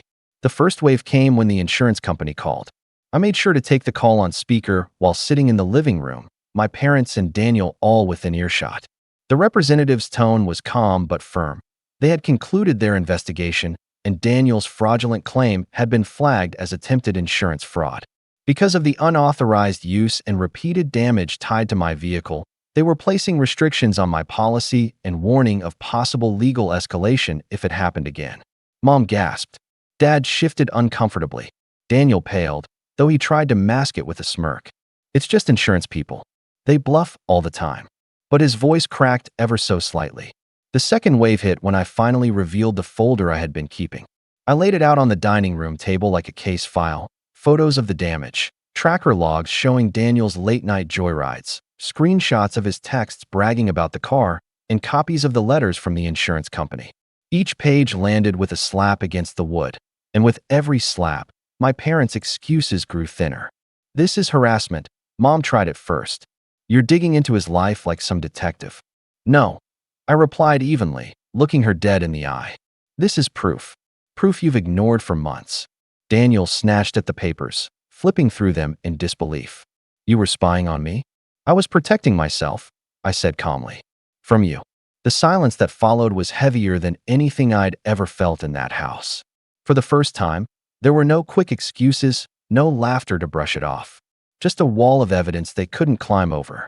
The third wave came harder still.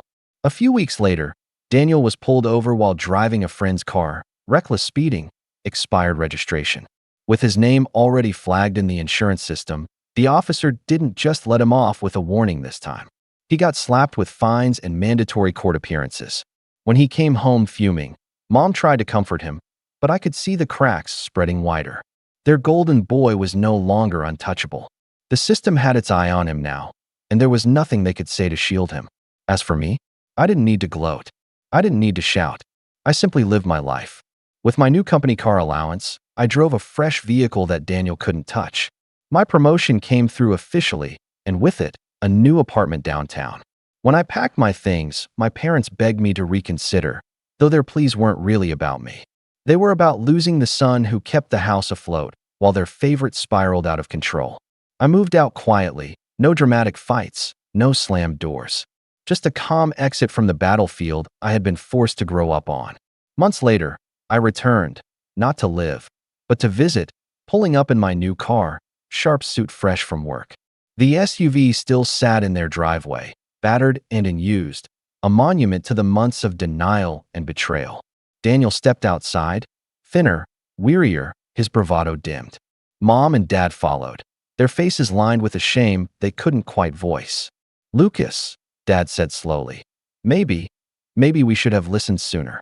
I studied them, the same people who had dismissed me, belittled me, made me invisible in my own home. And for the first time, I didn't feel the desperate urge for their approval. I didn't need their validation anymore. I gave them a small smile. It's fine. I just wanted you to see the truth for yourselves.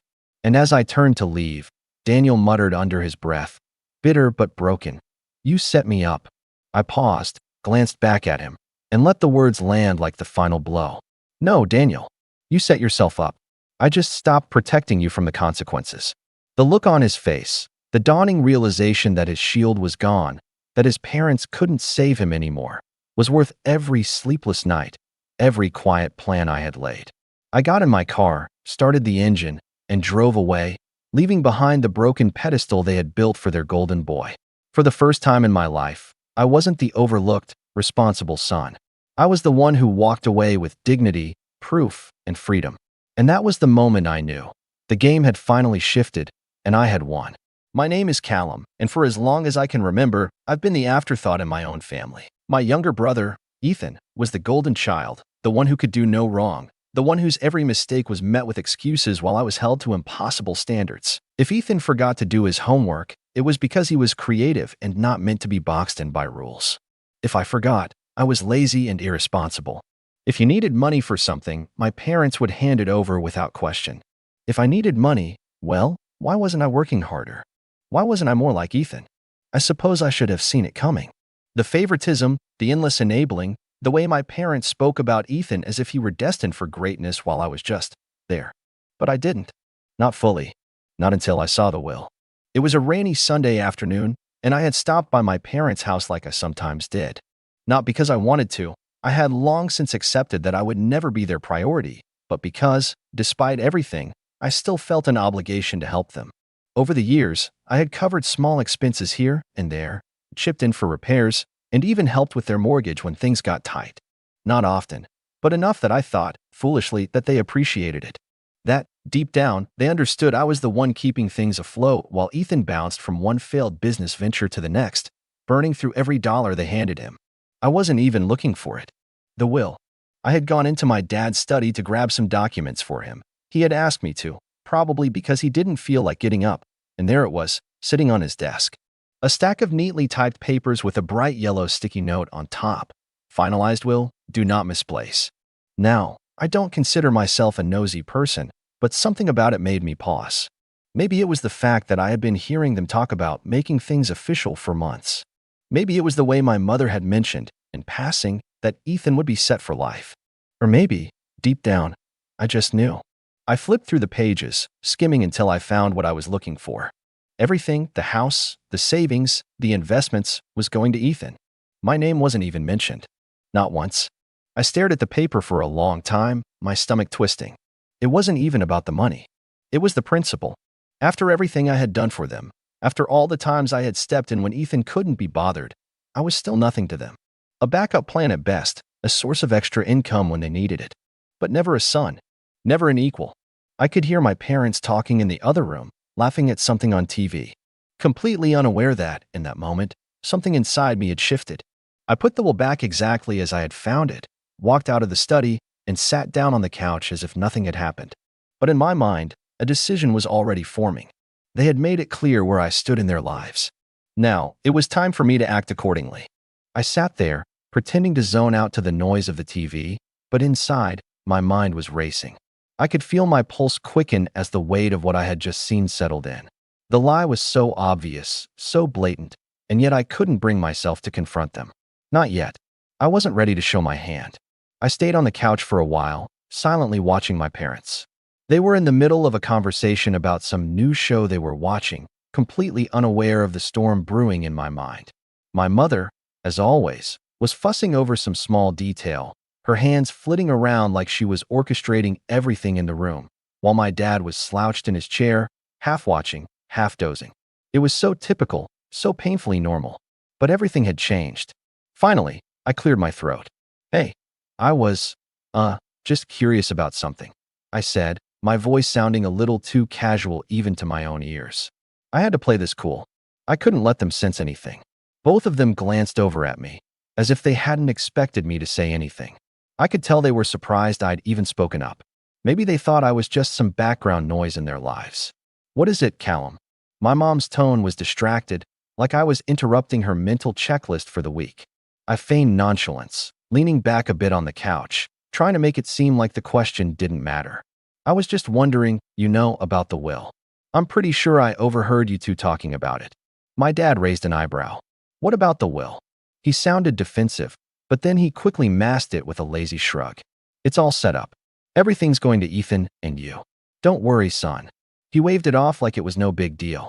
My mother, sensing that my dad was getting a little too flustered, jumped in. Oh, don't listen to your father. It's all equal, 50-50 between you and Ethan. She smiled at me, though I could see the slight tension in her face. We wanted to make sure everything's fair. We've been talking about it for months now. 50-50. Equal. The words hung in the air like a sickeningly sweet lie. My stomach twisted again, but I kept my face blank. Right? I said, nodding slowly, trying not to let my voice betray me. Just wanted to double check. Ethan had never been good with money. Everyone knew that, but my parents had always made excuses for him. It's just that Ethan is going through a rough patch, my dad would say. Or, Ethan's been trying to start his own business, and it hasn't taken off yet. He'll get it together, though. Meanwhile, I was the one who'd helped pay for their mortgage when they couldn't keep up, the one who'd picked up the slack when Ethan's business ventures went south.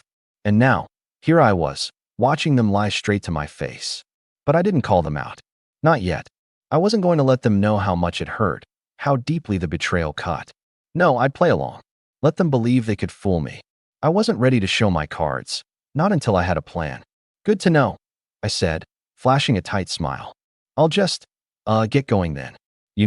Things to do. I stood up from the couch and turned toward the door. Before I could leave, my mom called after me. Oh, Callum, just so you know, Ethan might need you to help with the bills a little more this month. He's really been struggling. I froze at the door, my hand on the handle, a bitter laugh bubbling up in my throat. Ethan struggling? That was rich.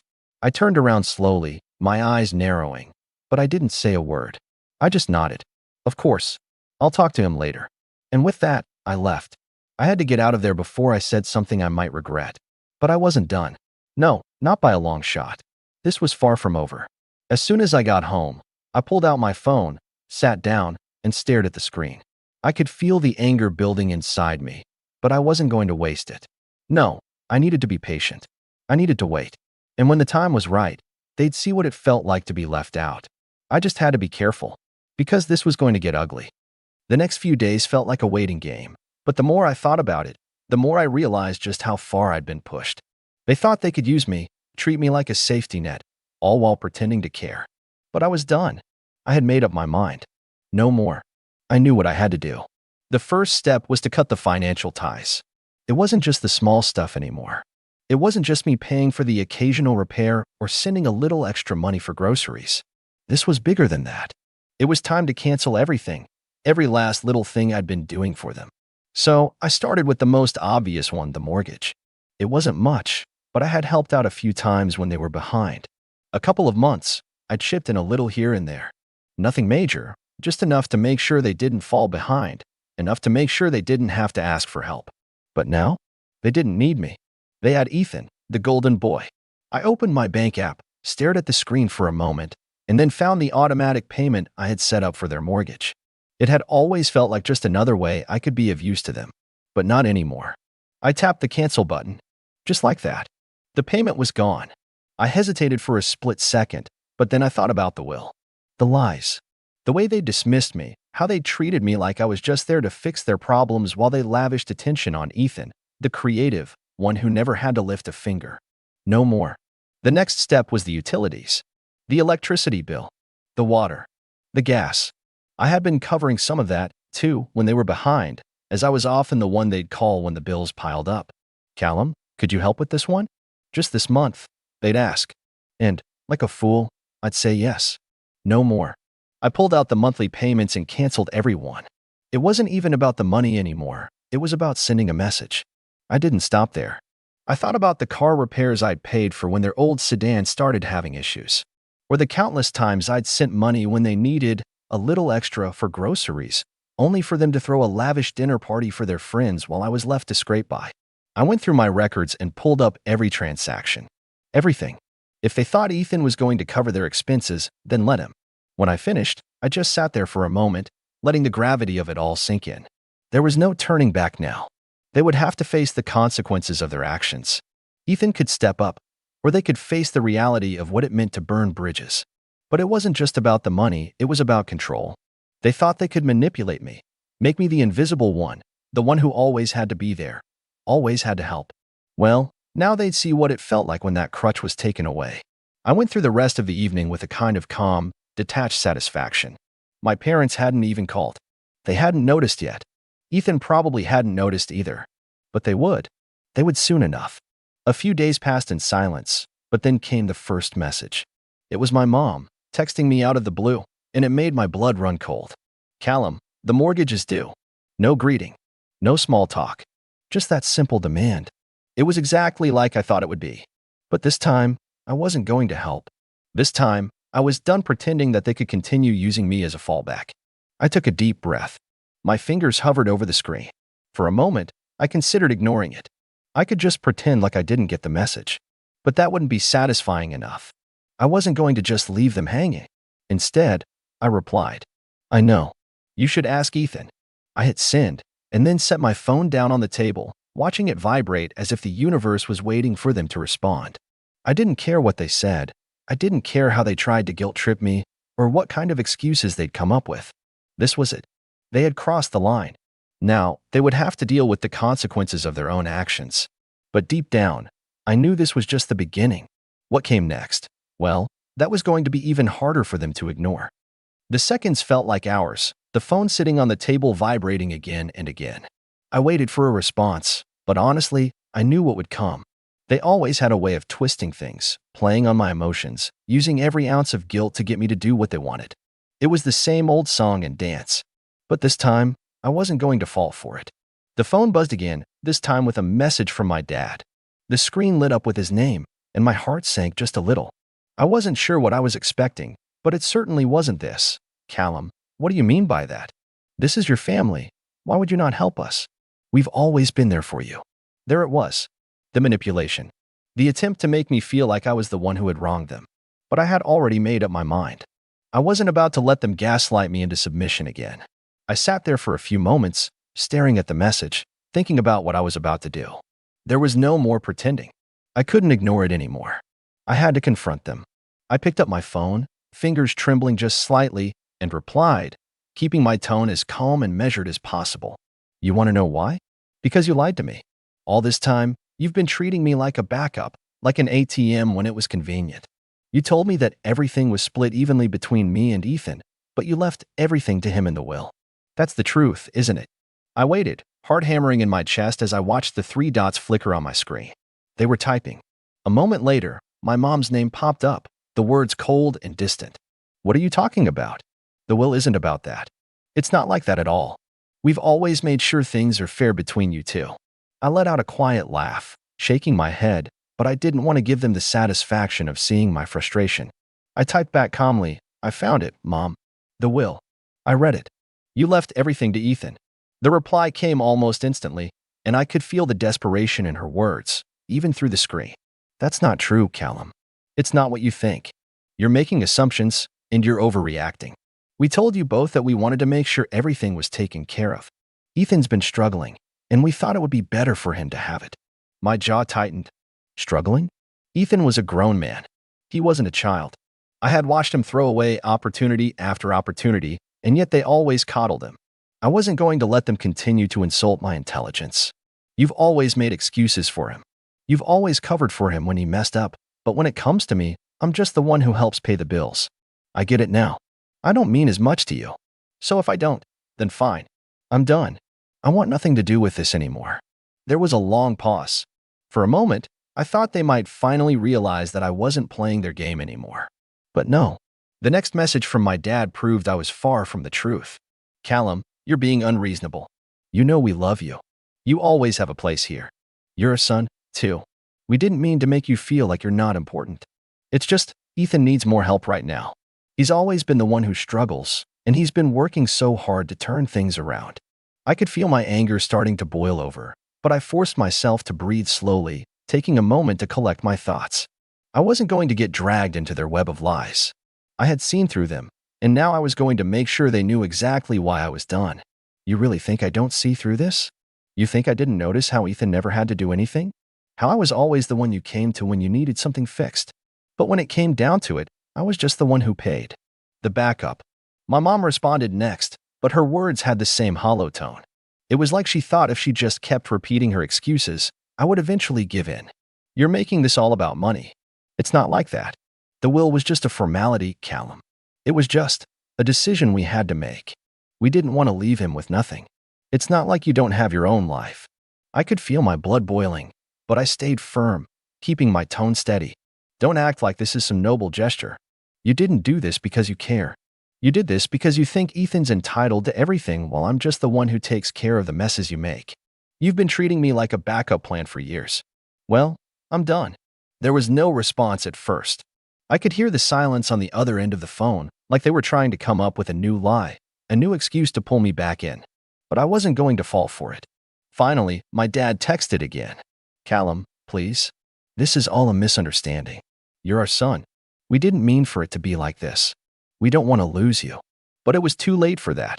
The truth had come out, and now there was no going back. I wasn't just going to be their safety net anymore. I wasn't going to pretend everything was fine while they built their lives around favoritism and lies. You already did. And I'm done. I hit send and stared at the screen, letting the weight of it all settle in. There was no coming back from this. And frankly, I didn't care. The days after I cut off all communication with them felt oddly calm. It was like a weight had been lifted off my shoulders, though I knew the storm wasn't over. I had to force myself not to think too much about it, not to wonder if they would come crawling back or try to guilt trip me into helping again. For the first time in years, I was free from their manipulation. But then reality hit them hard. It started with a phone call from my mom. I ignored it. Then another. And another. Finally, after a week of no contact, I figured they were probably just getting desperate. I'd been getting the occasional text from my dad asking me to pick up the slack with bills, or some nonsense about how they were still family and needed my help. I didn't respond to any of it. They had made their choice, and I had made mine. I started to hear from people around town about how my parents and Ethan were handling things. Word gets around fast in a small town. Apparently, my dad had tried to apply for a second mortgage, but the bank turned them down, saying their debt-to-income ratio was too high. With no backup plan and no steady stream of money coming in from me, my parents had no choice but to rely on Ethan, the golden child. It didn't take long for them to come crawling to him. Ethan, of course, didn't take responsibility for anything. He had always been good at taking the easy way out. I overheard from a neighbor that my parents had begged Ethan to help with the mortgage, claiming they couldn't keep the house without him. They said he needed to step up. I imagined how that conversation went. My parents, desperate, trying to appeal to his ego, asking him to come through when they needed him most. But Ethan, true to form, had a million excuses for why he couldn't help. I wasn't surprised. He was never the type to deal with consequences. I had always been the one to pick up the slack, the one to face the mess they created. One evening, I decided to check in on the situation. I wasn't sure if I was curious about what was happening or just wanted to see how they were handling the fallout. I called my parents' house, my thumb hovering over the screen. Would they still act like everything was fine? Or would they finally acknowledge the situation they created? My mom answered after 2 rings. There was a noticeable coldness in her voice. "Callum, what's going on?" she asked, as though everything was still normal, as though I hadn't just pulled away from them completely. I stayed calm, though I could feel a certain satisfaction building inside me. Nothing much. Just wanted to know how things were going. There was a long pause on the other end. I could practically hear her trying to figure out how to spin the truth in a way that wouldn't make them look bad. "Well, he's been helping us out with some things, you know. He's been really busy, but he's been pitching in where he can." She was dodging the question. I could tell she wasn't being honest. Ethan wasn't helping them, at least not in the way they had hoped. He was probably doing the bare minimum, just enough to make it look like he cared. "I heard," I replied, keeping my voice level. "But isn't it a bit too much to expect him to cover everything, especially after all these years?" Silence. Then, my dad's voice came through, rough and frustrated. "Callum, we didn't want it to be like this. We never meant to hurt you. We just thought you'd understand Ethan's in a tough spot. He's struggling. He needs time to get on his feet. We thought it would be easier on him." It was like déjà vu, hearing the same lines they'd used for years. They were still trying to justify it, still trying to make it sound like they had some noble reason for doing what they did. But I wasn't falling for it anymore. "I get it," I said, my voice cutting through their excuses. "Ethan's always been the struggling one, right? And I'm the one who always picks up the slack, who covers for his mistakes. Well, I'm done. He's your responsibility now." My mom's voice wavered. "Callum, don't say that. You're still our son. We didn't want to hurt you. You know we love you, right? We just didn't know how to handle it." I could almost hear the guilt creeping into her voice. I wasn't interested in her apologies anymore. I wasn't interested in the excuses they would continue to make. I was done. "I don't need your love if it's conditional," I said coldly. "If I'm not enough for you, then I don't want anything to do with you." There was a long, painful silence. And then my dad spoke, voice lower, almost pleading. "Please, Callum, we're sorry. This wasn't how it was supposed to go. We were just trying to help Ethan." But it was too late. The truth was out, and there was no going back now. My parents' financial situation was unraveling, and Ethan was nowhere to be found when it came time to face the consequences. My mom and dad were facing the reality of their actions, unable to rely on me, and seeing their golden boy turn his back on them when they needed him most. And as for me, I didn't feel sorry for them. Maybe that makes me sound harsh, but I had spent too many years living in their shadow, putting everyone else's needs before my own, only to be ignored when it mattered most. This was their mess now, and they were going to have to figure it out without me. So, yeah, that's where I am now. I cut them off. I'm done. No more bailouts, no more pretending like I don't see the way they've been treating me all these years. It was hard at first, But honestly, it feels like a weight has been lifted off my chest. I don't need to be anyone's safety net anymore, especially when they couldn't even be honest with me. But now I want to hear from you. What would you have done in my shoes? Do you think I was too harsh? Or did I have every right to finally stand up for myself? Let me know what you think in the comments. I'm genuinely curious to hear your thoughts on this one.